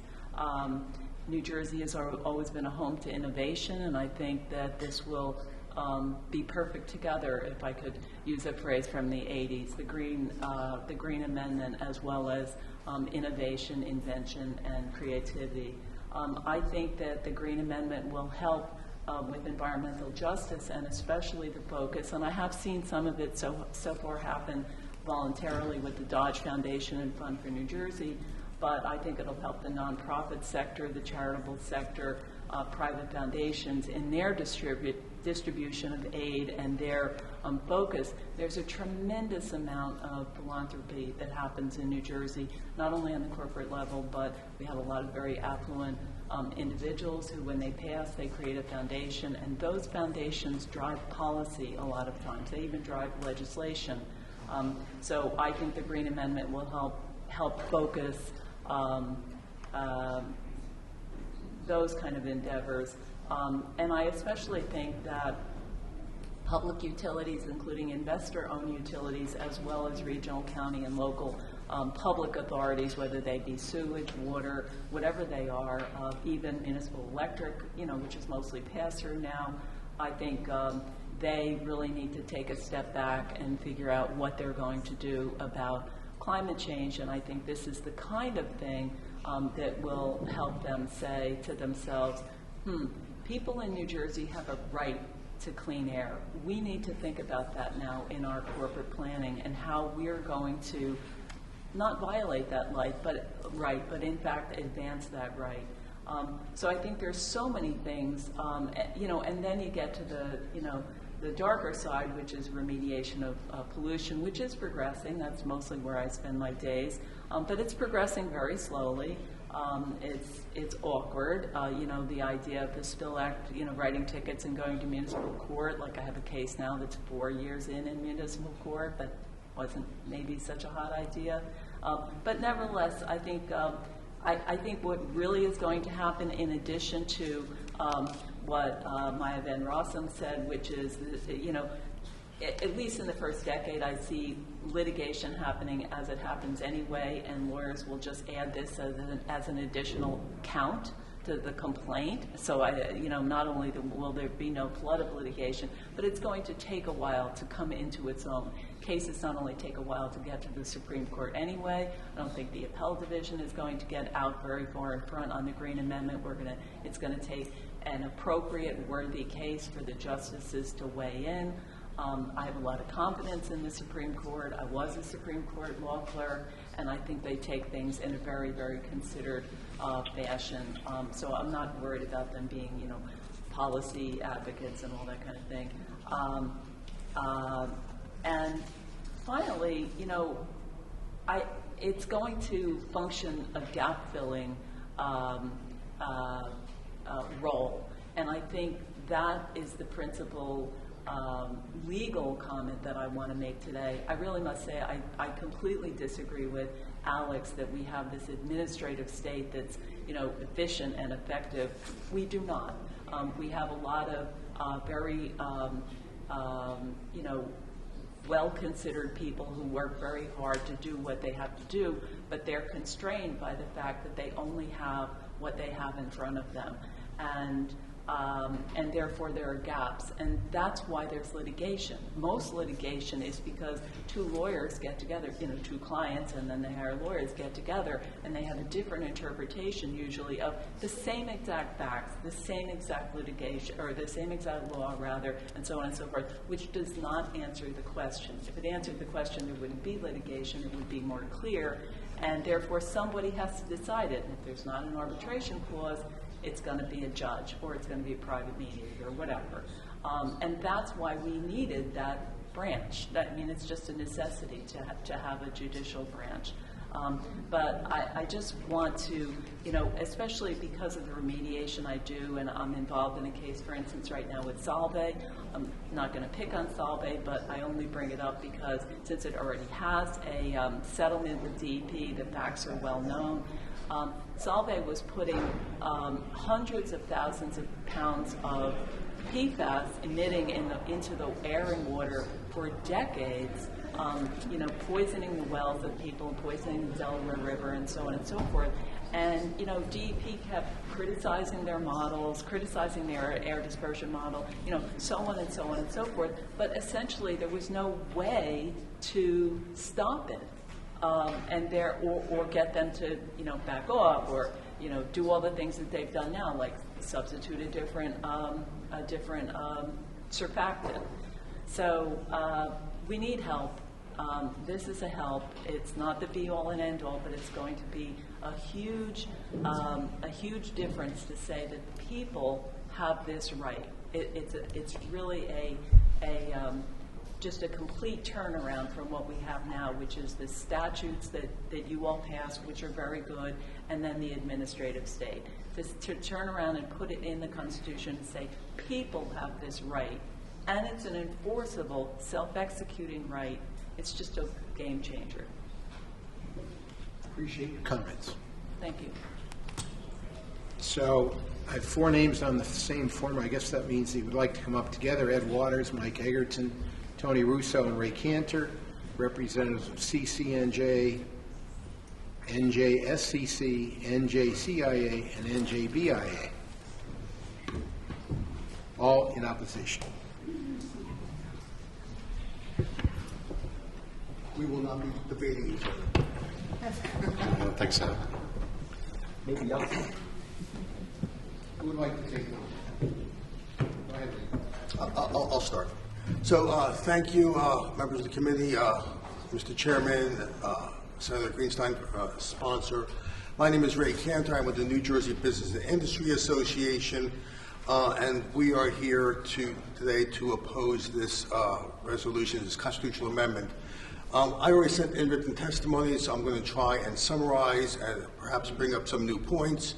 There are three things I just want to mention from my testimony.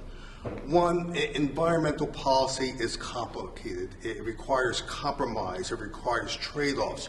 It cannot and should not be left to simplistic statements that are contained in a green amendment.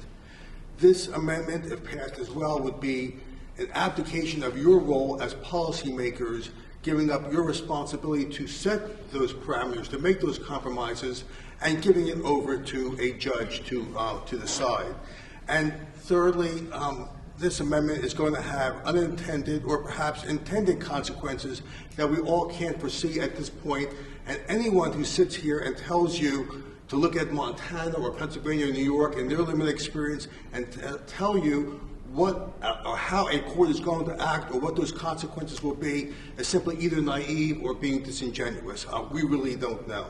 Let me talk a little bit about the history of environmental policy and why this legislature is the appropriate branch to be dealing with these policy issues and not a court sitting in chambers. Environmental policy, as I said, is complicated. There's no doubt we have suffered through horrible environmental harms, in this nation as a result of industrialization.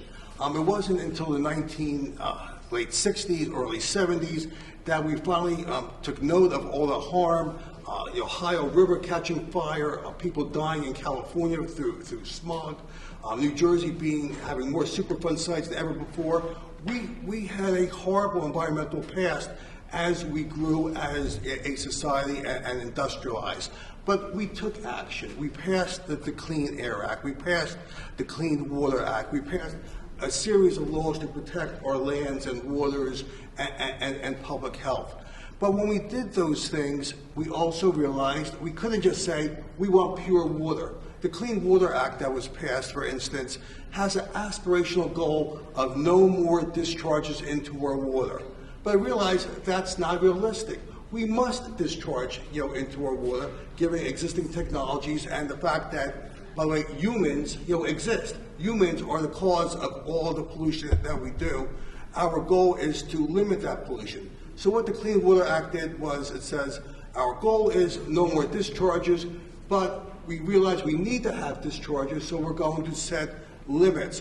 Those limits will be based on ecological needs, they'll be based on human health needs, they'll be based on technological limitations. And over time, those limits have gotten better and better, stricter and stricter, as technology, as other advancements, have been made. And we have done tremendous jobs, in this state in cleaning up our water and cleaning our air. Laws that Senator Smith was actively involved with in the segregation side has led to the cleanup of hundreds of sites, if not thousands of sites, in the last decade alone. We are making progress. Are there still legacy pollutants out there, especially in our urban areas? Absolutely. But through the legislative process, through those ability to compromise, we've been able to clean up our environment and keep our economy going. That's what it's all about. And our departments as well, to the administrative processes. And I'm not going to repeat all of Alex's talk before about process, but the system works. The system does listen to both sides. Sometimes, Senator Smith, you listen to more than both sides, but we have the ability to come here and to make those claims. I usually don't. But generally, you're going to say all that legislative policy is wrong. But I would rather be here.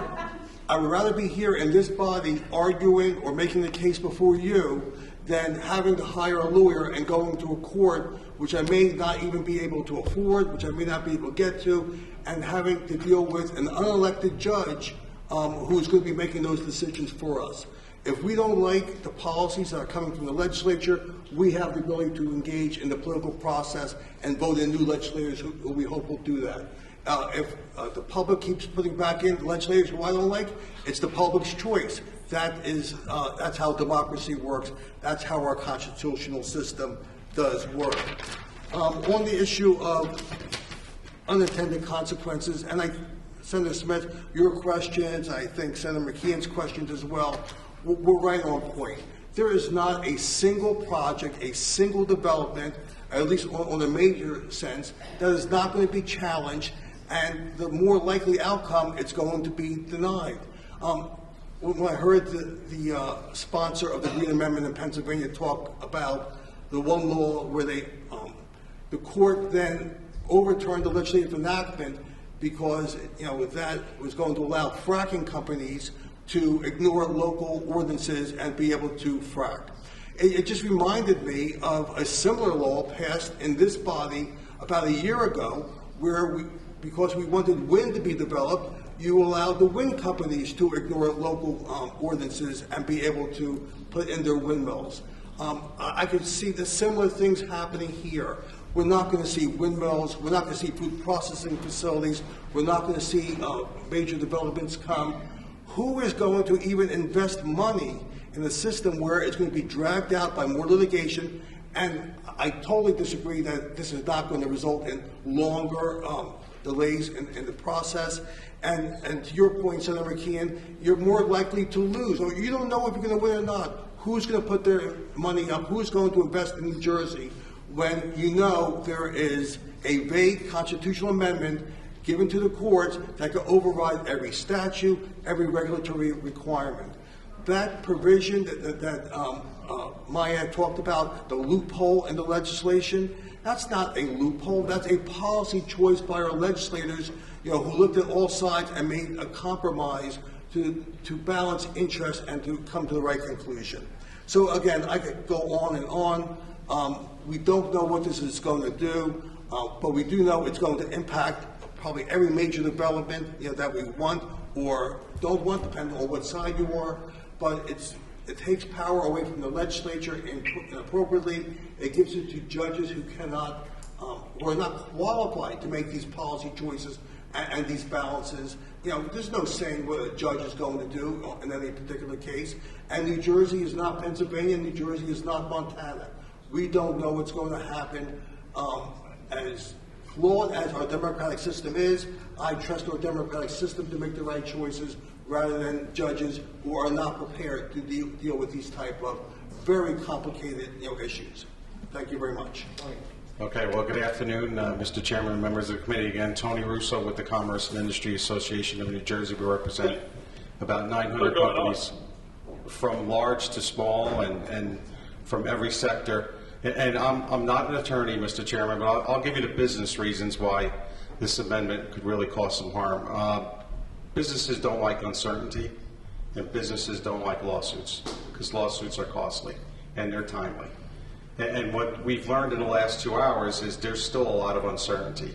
New York had those court cases, some of them unresolved. Pennsylvania, who knows, right? Maybe they got lucky that nobody sued, right? But here in New Jersey, if you're a business owner and you're thinking about whether to invest and now you have this amendment, what's clean, right? We've had that debate for decades. Who defines what's clean on the soil side, water side, air side, right? Our members want to do the right thing. Give me the permit. We'll put in the technology. We need to operate our businesses. And I'll stop because brevity is the key. A lot of our companies say the speed at which business occurs today is really unbelievable. I mean, I talk to big companies and small companies, and the decisions happen fast. Where to invest, where to go because of market pressures, because of technology changes. So, proceed with caution on this one, but this one is not going to be good for business if it goes through because it creates that uncertainty and lawsuits are costly. Thank you. Mike. Chairman, thank you, and members of the committee. Mike Higginson, New Jersey State Chamber of Commerce. I agree. I'm a strong believer in the process. My 30 years here, there's a give and take. I look at you, Chairman, and I know just on site remediation alone, back in the ECRA days, your predecessor with Israel, Senator McNamara, the Brownfields bill, the LSRP bill that my association recognized you for, and many others, and when Senator McKean was in the Assembly chairing that committee. It's a process that works. There's a give and take.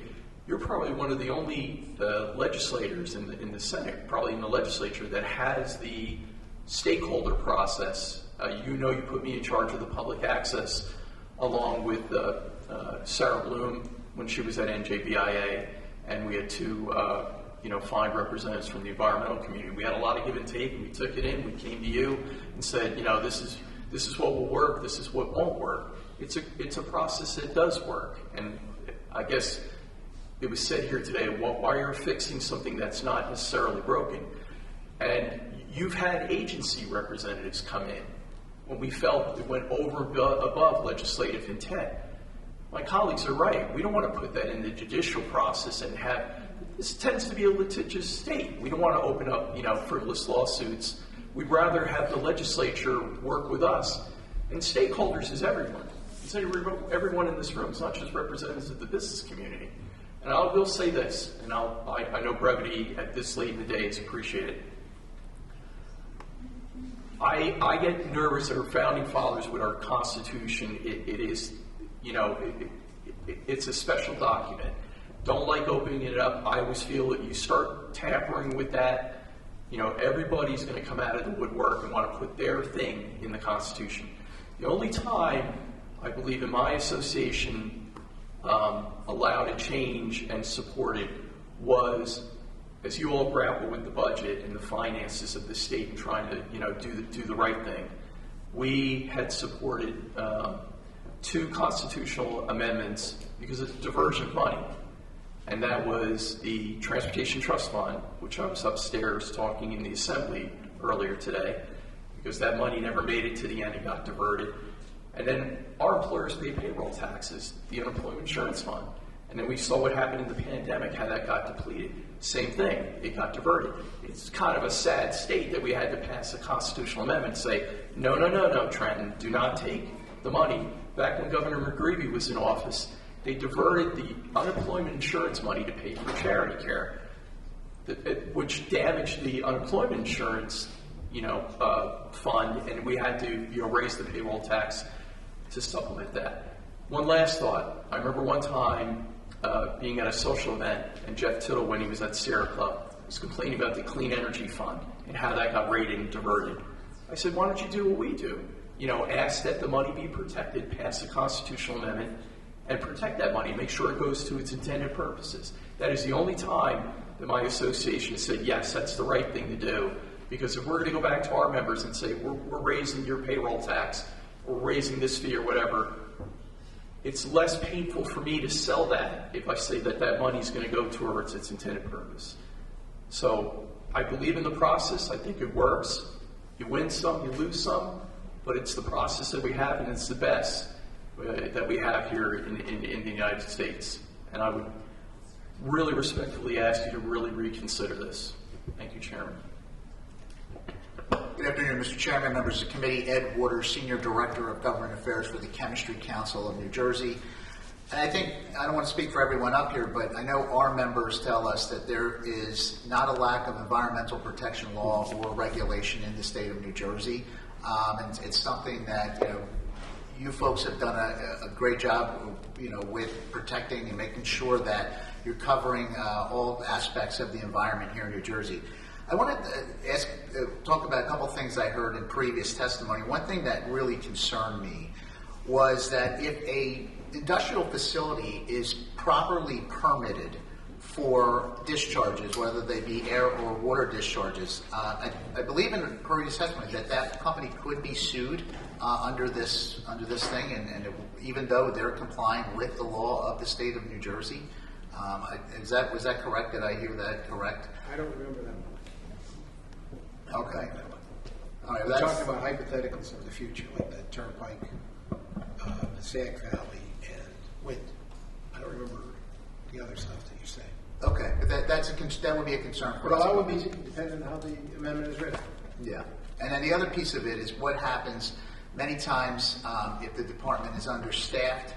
There's a delay in getting those permits. If that in that time period by when your permit expires and you're working on the existing permit while they're still approving your permit, could you then be open to a lawsuit because you're not in compliance with the law? But it's to no fault of a company's own that they're not in compliance. It's that the department's understaffed and not able to get those permits done in a timely fashion. I mean, that would be another concern that we would have under this amendment, under being able to sue.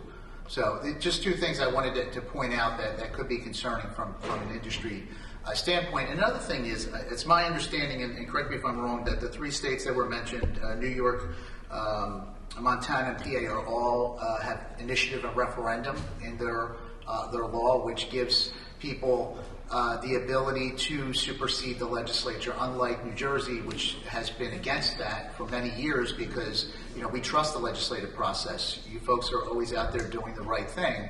That would be something that maybe would differentiate New Jersey from these states that already have the Green Amendment, is that we don't have initiative and referendum, and that you folks do a great job up here.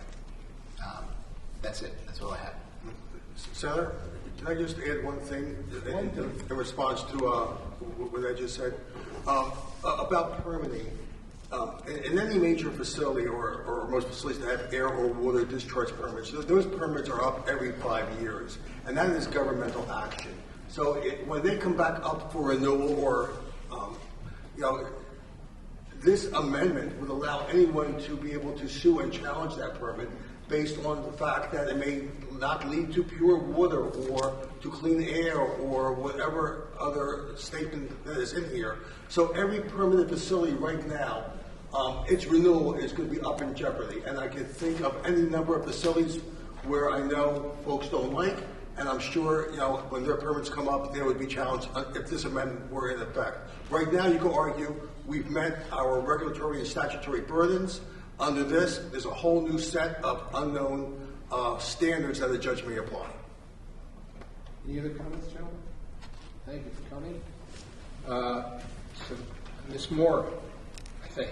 Svantriduv. Moore. There's a lady who signed up. I think it's a lady. New Jersey Student Sustainability Coalition.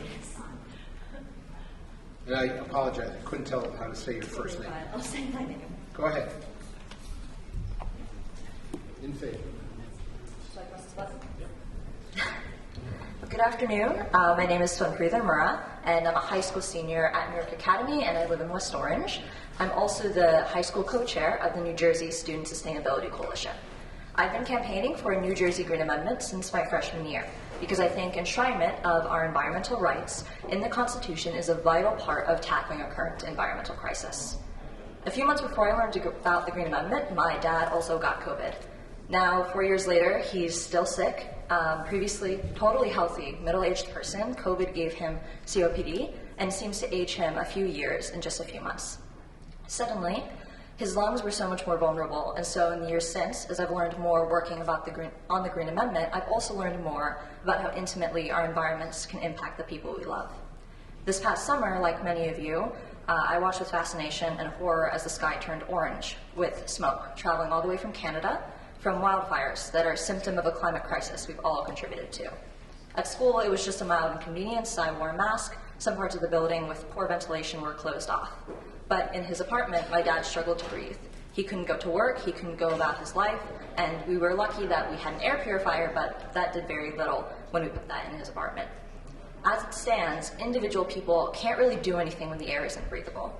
Protecting our air and also our water, our climate, these parts of our environment that are so impactful to our health needs to be a collective responsibility that we all safeguard in order for our individual right to a healthy environment to exist and for the protection of that right for the most vulnerable.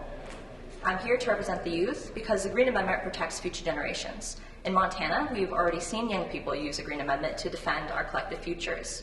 Growing up under the shadow of climate change, I can't begin to explain the kind of hope that brings us students. But as my dad likes to say, as his child, I'm not responsible for his health.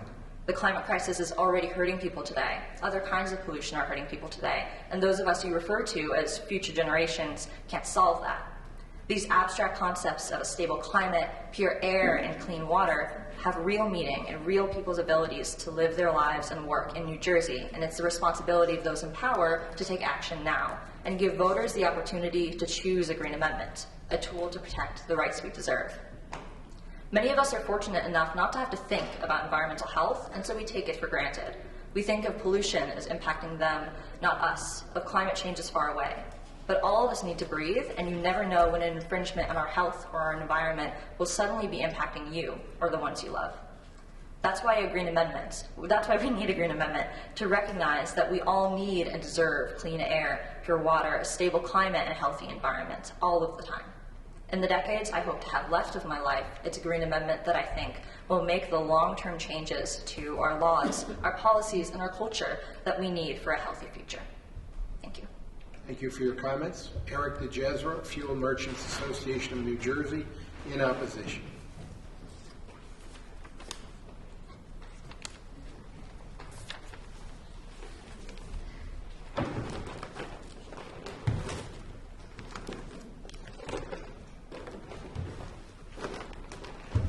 Very theatrical.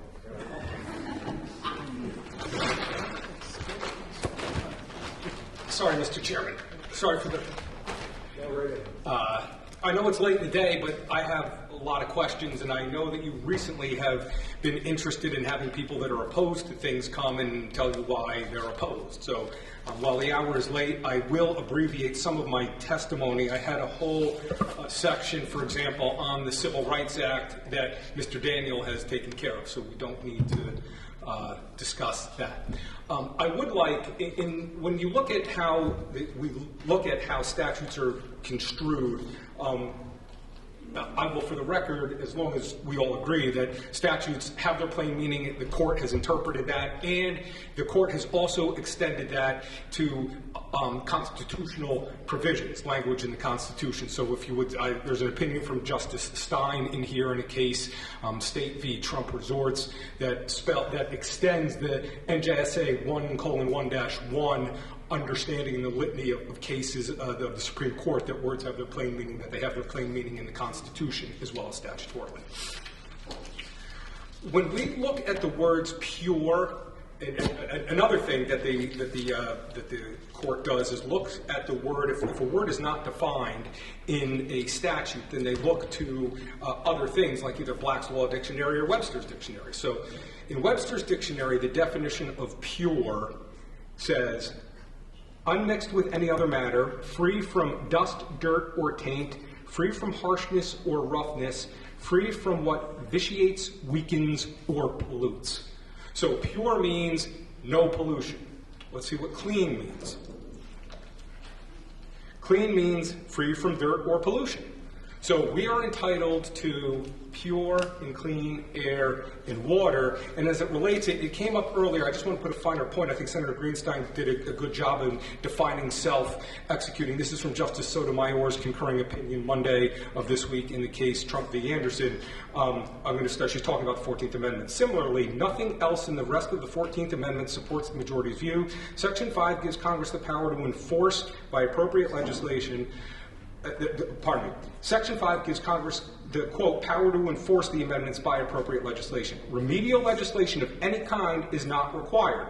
All the Reconstruction amendments are self-executing, mean they do not depend on legislation. The legislature is out of this business in terms of determining what is clean and what is pure.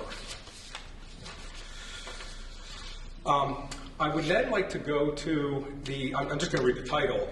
This is NJSA 58:10A-1, the Water Pollution Control Act. Since 1977, industries had the right to discharge into the water as long as it has done so within the parameters of the permits that are issued pursuant to the statute.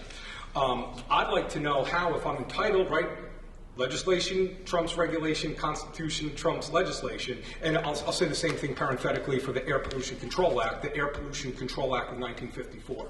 So how then are the permits issued under those statutes if I am entitled in Article 1 right to clean air and pure water, how then am I allowed to pollute? You're out of business. And it isn't just it isn't just a good industry that's out of business. I have here a list of the New Gypsies permits for both Paulsboro and Lower Alloways Township, of which the monopile facility and the wind port are both polluters within the definition of New Gypsies of industrial discharges, because they have permits to put pollutants into the water. So it isn't just bad industry that is I'm sorry, I lost my train of thought. It isn't just bad industry, it's all industry. There is one thing that is yet to come up that I would like to discuss, and that is, a comment was made earlier that this is not going to be neighbor suing neighbor. And I don't know how that's possible. We've already shown, this is a list under the Air Pollution Control Act of all the facilities in Middlesex County. There's 673 facilities that have permits to pollute the air. That's industry, that's government, that's, you name it. It's a whole host of individuals that are now going to be out of business. I'm reading, this is NJSA 2A35A, the Environmental Rights Act, Public Law 1974, Chapter 169. Legislative findings and declarations. The legislature finds and determines that the integrity of the state's environment is continually threatened by pollution, impairment, and destruction. That every person has a substantial interest in minimizing this condition, and that it is therefore in the public interest to enable ready access to the courts for the remedy of such abuses. Then goes on to define person. Person means everybody. You, me, state, labor union, association, everybody in the world, every entity you can think of, human being or artificially created human, is a person under the Environmental Rights Act. Pollution, impairment, or destruction of the environment means any actual pollution, impairment, or destruction of any of the natural resources of the state or parts thereof. It shall include, but not be limited to, air pollution, water pollution, improper sewage disposal, pesticide, excessive noise, improper disposal of refuse, impairment or eutrophication of rivers, streams, flood plains, lakes, ponds, other water resources, destruction of seashores, dunes, wetlands, open spaces, natural areas, parks, or historic areas. I only deal primarily with the Water Pollution Control Act and Air Pollution Control Act. I don't do land use, for example. Stream encroachment, New Gypsies, stream encroachment, freshwater wetlands, tidal wetlands, CAFRA, everything, pesticide applications. So everything in the universe is now subject to this. Here is what this, in terms of neighbor suing neighbor, if you will. This is 2A35A-4. Any person may commence a civil action in a court of competent jurisdiction against any other person alleged to be in violation of any statute, regulation, or ordinance which is designed to prevent or minimize pollution, impairment, or destruction of the environment. The action may be for injunctive or other equitable relief to compel compliance with the statute, regulation, and it goes on and on.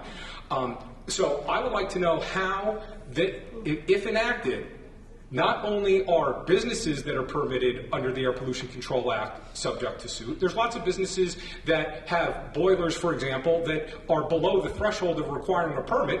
They're eligible to be sued, but under the Environmental Rights Act, how is it not that if I don't like my neighbor and I'm entitled as an Article I right to clean air and they have a furnace, why can't I bring a cause of action against them based on this statute?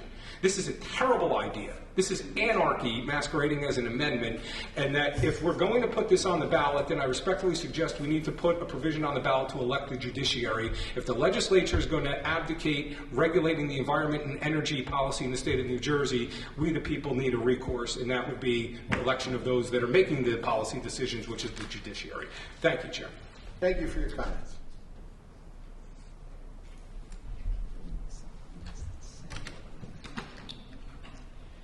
Good afternoon, everybody. Good afternoon. Chairman Smith, Vice Chair Greenstein. I'm Angelia Ramos, New Jersey Sierra Club Director, here in support of the resolution and constitutional amendment. With the vivid impacts of climate change already hitting us, rising sea levels, severe weather, and disproportionate pollution on overburdened communities, it is more important than ever that New Jersey acts. This constitutional amendment would recognize our right to clean air, clean water, and a healthy planet. It would require that all citizens have equal protection from government or private activities that are harmful to the environment. Everyone should have the right to a clean and healthy environment, and no community should bear disproportionate risks of harm because of their demographic characteristics or economic condition. This amendment would not only provide a major tool to preserve and provide equal access to clean air, water, and soil, it will also help us in our work to meet the looming climate change crisis. Government and industry decision makers will need to consider our rights and become proactive in making environmentally beneficial decisions. That's really what this is about. It's the proactive measures for environmental decision making. Establishing an enforceable environmental right will drive better government decision making at all levels and prevent ecological degradation. And the Green Amendment is actually quite conservative because it limits government action on infringing on New Jerseyans' rights within the Green Amendment: air, soil, water. I would like to touch upon Janine Bauer's point on Solvay and PFAS, and also a little bit of like the commotion that I heard before about people suing permitted facilities. I don't think it's that.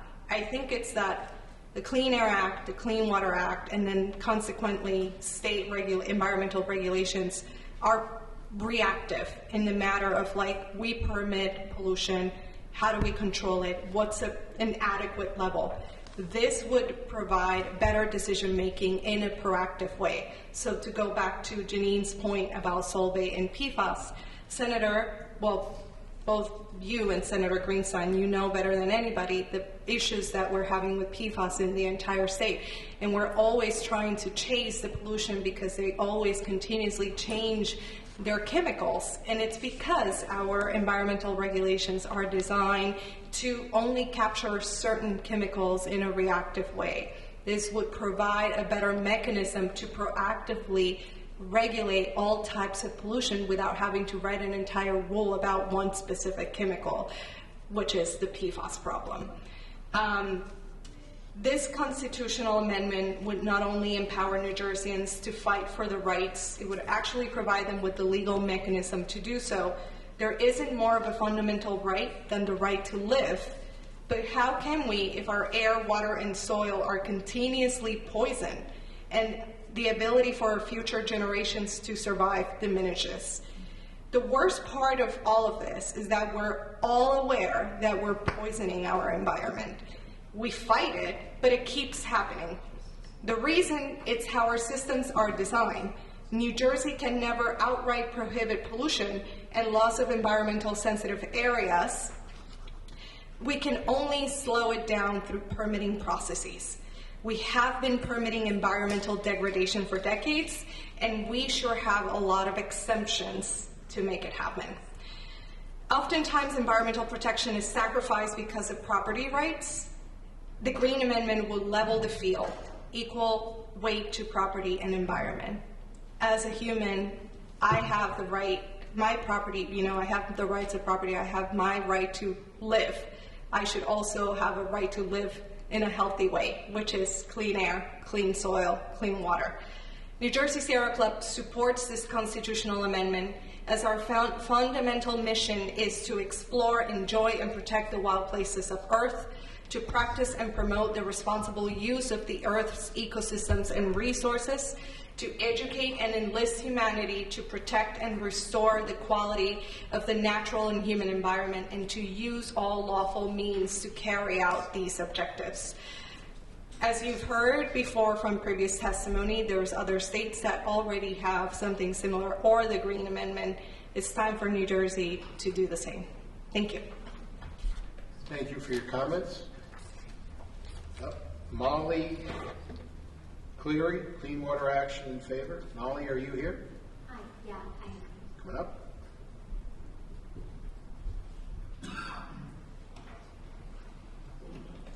Hi, I hope you all are having a great day. My name is Molly Cleary. I'm the environmental advocate for Clean Water Action New Jersey. Often in this committee, we hear the phrase, "the world is ending." It is said often because it is true. The people of New Jersey know it, and by the sheer amount of co-sponsors and sponsors on this bill, the legislators know it. The effects of pollution are evident, seen most by those in overburdened communities. Rates of respiratory and cardiovascular illnesses are skyrocketing in these communities and will continue to if legislation is not passed and if changes are not made. Preserving the public natural resources of New Jersey is crucial in the value of those in the state. The Green Amendment ensures the name the Garden State reigns true and creates hope for a cleaner future for all New Jerseyans as a partner and complement to the environmental justice law. Since 1972, it has been the mission of Clean Water Action to ensure a cleaner tomorrow. We believe this amendment is both a sign of environmental progress and a beacon of hope for the people of New Jersey, no matter your zip code or the color of your skin. We thank the sponsors of this bill and truly do support this bill, and thank you all for your time. Thank you for your comments. Joan DeVore, League of Women Voters of New Jersey. In favor?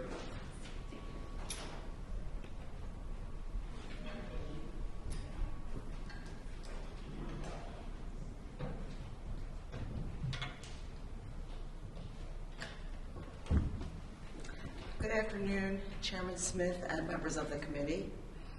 My name is Joan DeVore, and I'm testifying in support of SCR 43 on behalf of the League of Women Voters of New Jersey. SCR 43 is designed to give New Jersey residents a legal basis against further harm to their health and the health of our environment. We are seeing negative impacts in our state, like asthma, water contamination, and increased flooding, particularly in overburdened communities that are closest to the pollution sources. These are caused by fossil fuel production, incinerators, truck transportation, and climate change. The residents that are living with these realities, some of whom are here today, speak up against new pollutant sources and new harms to their environment, but that has not been enough. New Jersey needs a green amendment. We need a line in the sand that guarantees the public basic protections to our health and legal recourse to defend those rights. A bill for a New Jersey Green Amendment was first introduced to the legislature over 6 years ago. Since then, it has received large public support from constituents across the state and dozens of sponsors in both the Senate and the Assembly. We thank you for holding this hearing today to allow for some public voices to be heard, and we urge you to quickly schedule a committee hearing with a vote on this critical issue that has stalled for far too long. As this bill directly impacts New Jersey residents, it is time to let them decide. Our state and our democracy is at its strongest when New Jersey voters are active and empowered. By putting the Green Amendment on the ballot, voters have the opportunity to codify their right to public health and a clean environment for generations to come.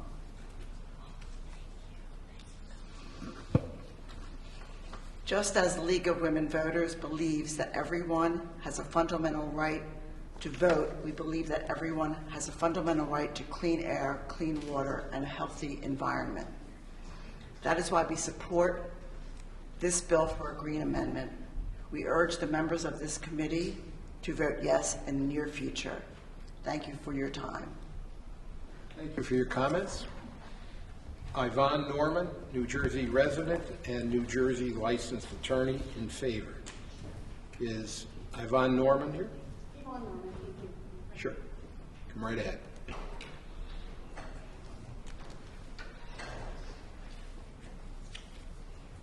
Good afternoon.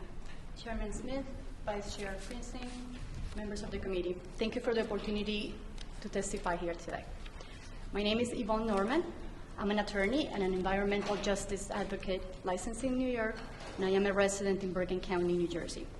I am here to talk to you about the New York's Green Amendment and briefly highlight 3 important points: the significance of placing the Green Amendment in the Bill of Rights of the Constitution, the power of the Green Amendment to fill in the gaps in existing environmental laws and regulations, and the third, the Green Amendment did not open the floodgates of litigation in our courts.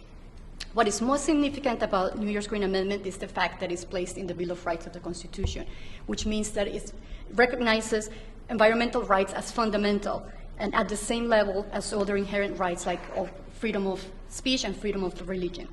Also, just as significant, because it's in the Bill of Rights, the Green Amendment is self-executing, meaning it does not require additional legislation to be made effective or legally binding.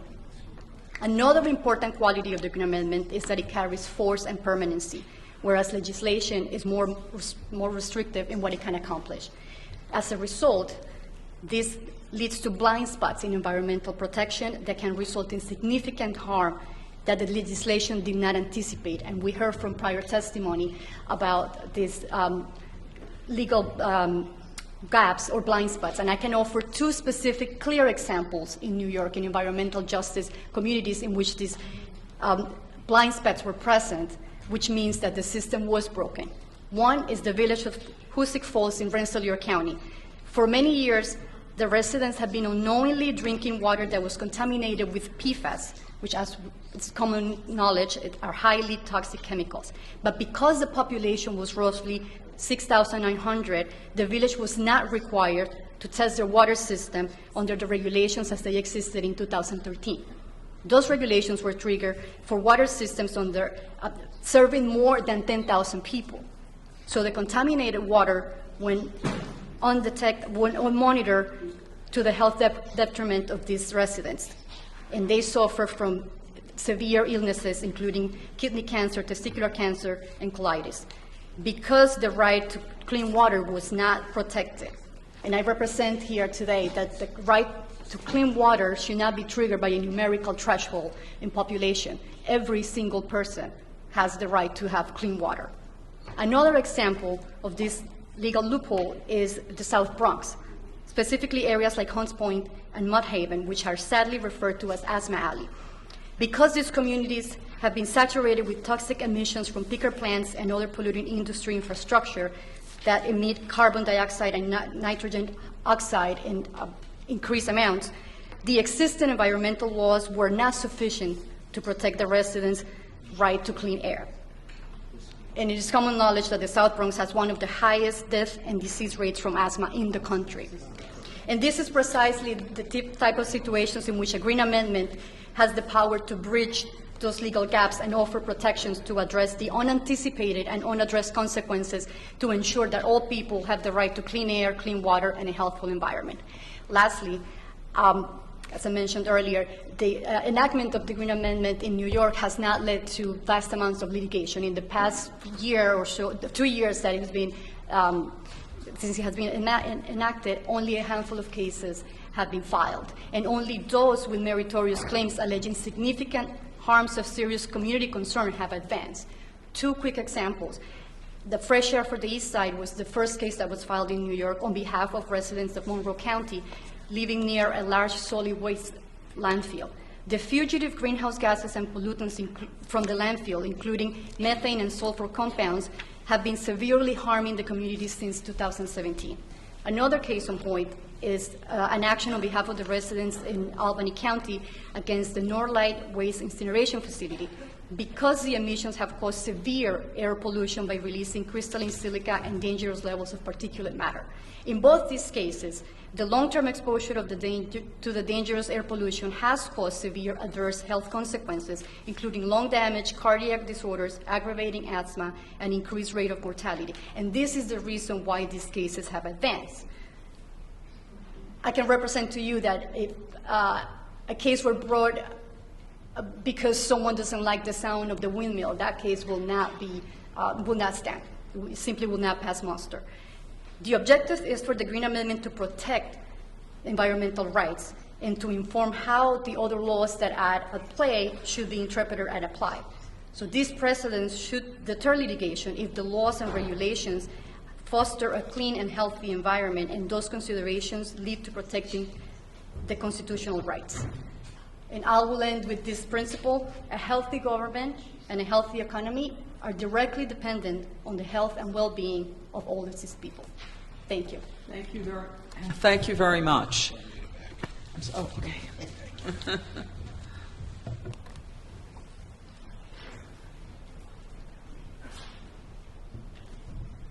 Okay, for the record, while this has been fabulously informative, at 3:55 we're going to stop.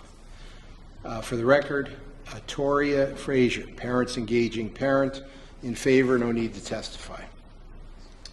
Carolyn McGrath, Climate Psychology Alliance North America, in favor. Carolyn, are you here?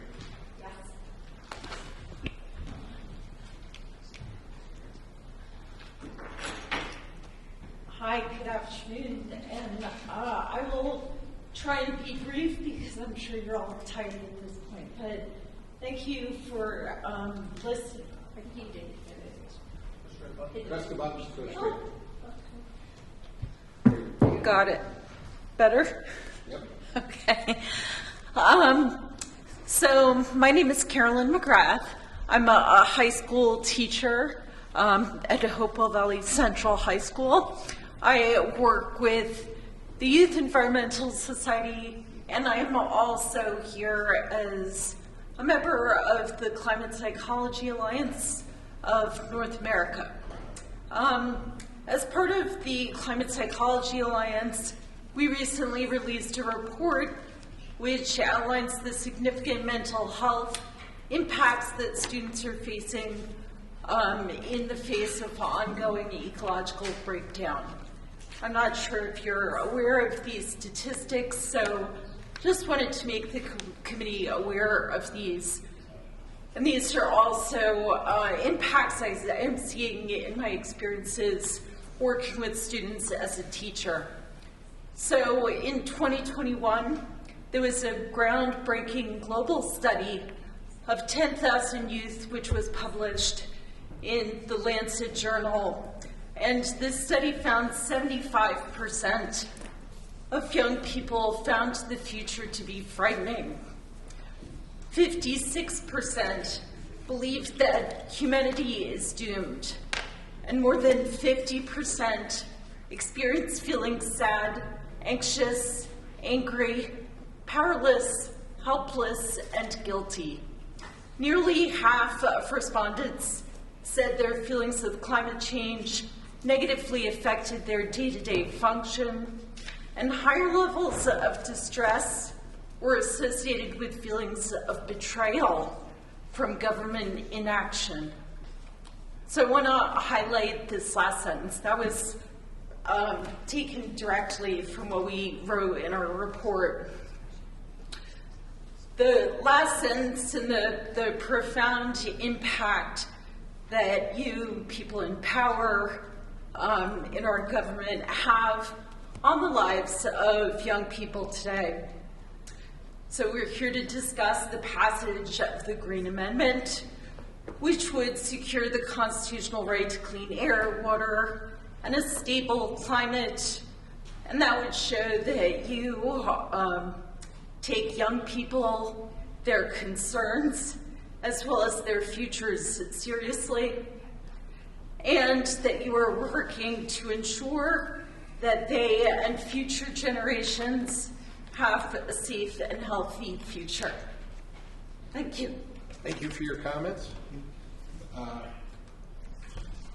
Anneke Van Rossum, Delaware Riverkeeper Network, in favor?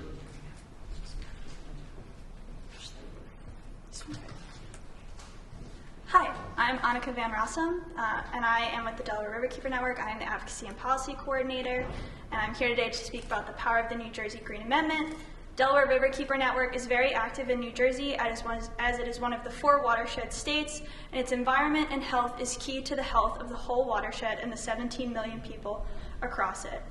I want to begin my testimony today by dispelling a myth right out the gate, and that is that green amendments have negative, unintended consequences. I do have to say that I'm very appalled to hear that a statement that anybody who says otherwise is naive or disingenuous, because in no way people who are advocating to not have their bodies poisoned by pollution are naive or disingenuous. So let me interrupt you for 1 second. Yeah. We are governed by a Constitution. There is a First Amendment. Anybody can pretty much say whatever they want, so don't beat them up too badly. It's now 3:45. 10 minutes left to the hearing. Yep. Please tell us something new, and don't read testimony. Do it from the heart.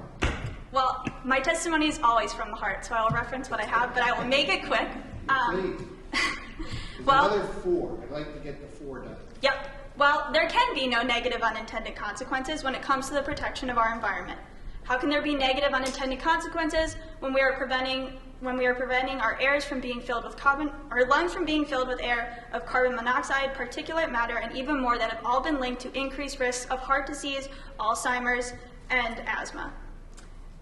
It should be noted that there is no evidence of these negative unintended consequences. It has been an industry talking point without a spine, and there is no evidence to the contrary. And I just want to say, for real importance, as I am sure you are all aware and has been heard, New York and Pennsylvania, your neighbors upstream, both have green amendments, and your neighbor to the south, Delaware, is also considering a green amendment. New Jersey has an amazing opportunity right now as a leader in the Delaware River watershed and for the over 17 million people across it to add itself as a green amendment champion.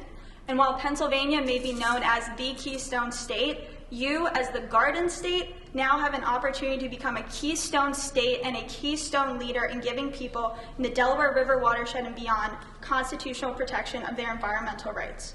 And it is so important to drive home and for you to understand that, yet again, you are not creating any new rights. Just as when everybody was born, we believed that people across this nation did have a right to have their voices be heard, loud and free, we enshrined it in our state constitution and in our federal constitution because it was so important. And so, as we were born on this earth with a right to clean air, pure water, a healthy environment, and a stable climate, it is imperative that this also be backed by New Jersey's state constitution and the people of New Jersey receive that constitutional empowerment. Thank you. Thank you for your comments. Elif Khan, Environmental Education Fund. I assume in favor, but it wasn't marked. Oh yeah, it is in favor, sorry. I think Gravity. I think I was called earlier, but I didn't hear it. I'm going to keep this really brief. So I'm a high school student. I'm from Princeton High School, and I'm a sophomore right now. And the reason I'm here today is to testify simply to defend my own future. So you are living in a world that your predecessors created for you, right? And we are going to be living in the world that you create with your actions today for us. And so this is why the opinions and the concerns of the youth must really be heard. And as we are the ones who are going to be inheriting the world that's created today towards through this legal action.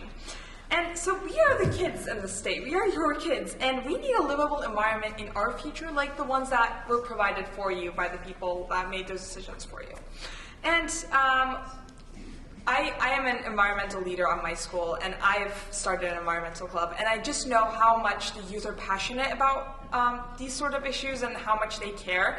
And just seeing that, I'd just like to say, representing youth today, that we support this and we want a sustainable world. And that's what I'd like to leave you with today. Thank you so much. Thank you for making that point. Thank you, Mr. Chairman, for all your leadership on everything, but especially on the Green Amendment and our prime sponsors, past and present. I'd like to say it was worth the wait of 6 years. It wasn't, but I'm really excited we are here today, so thank you. I'm going to make 5 very quick new points.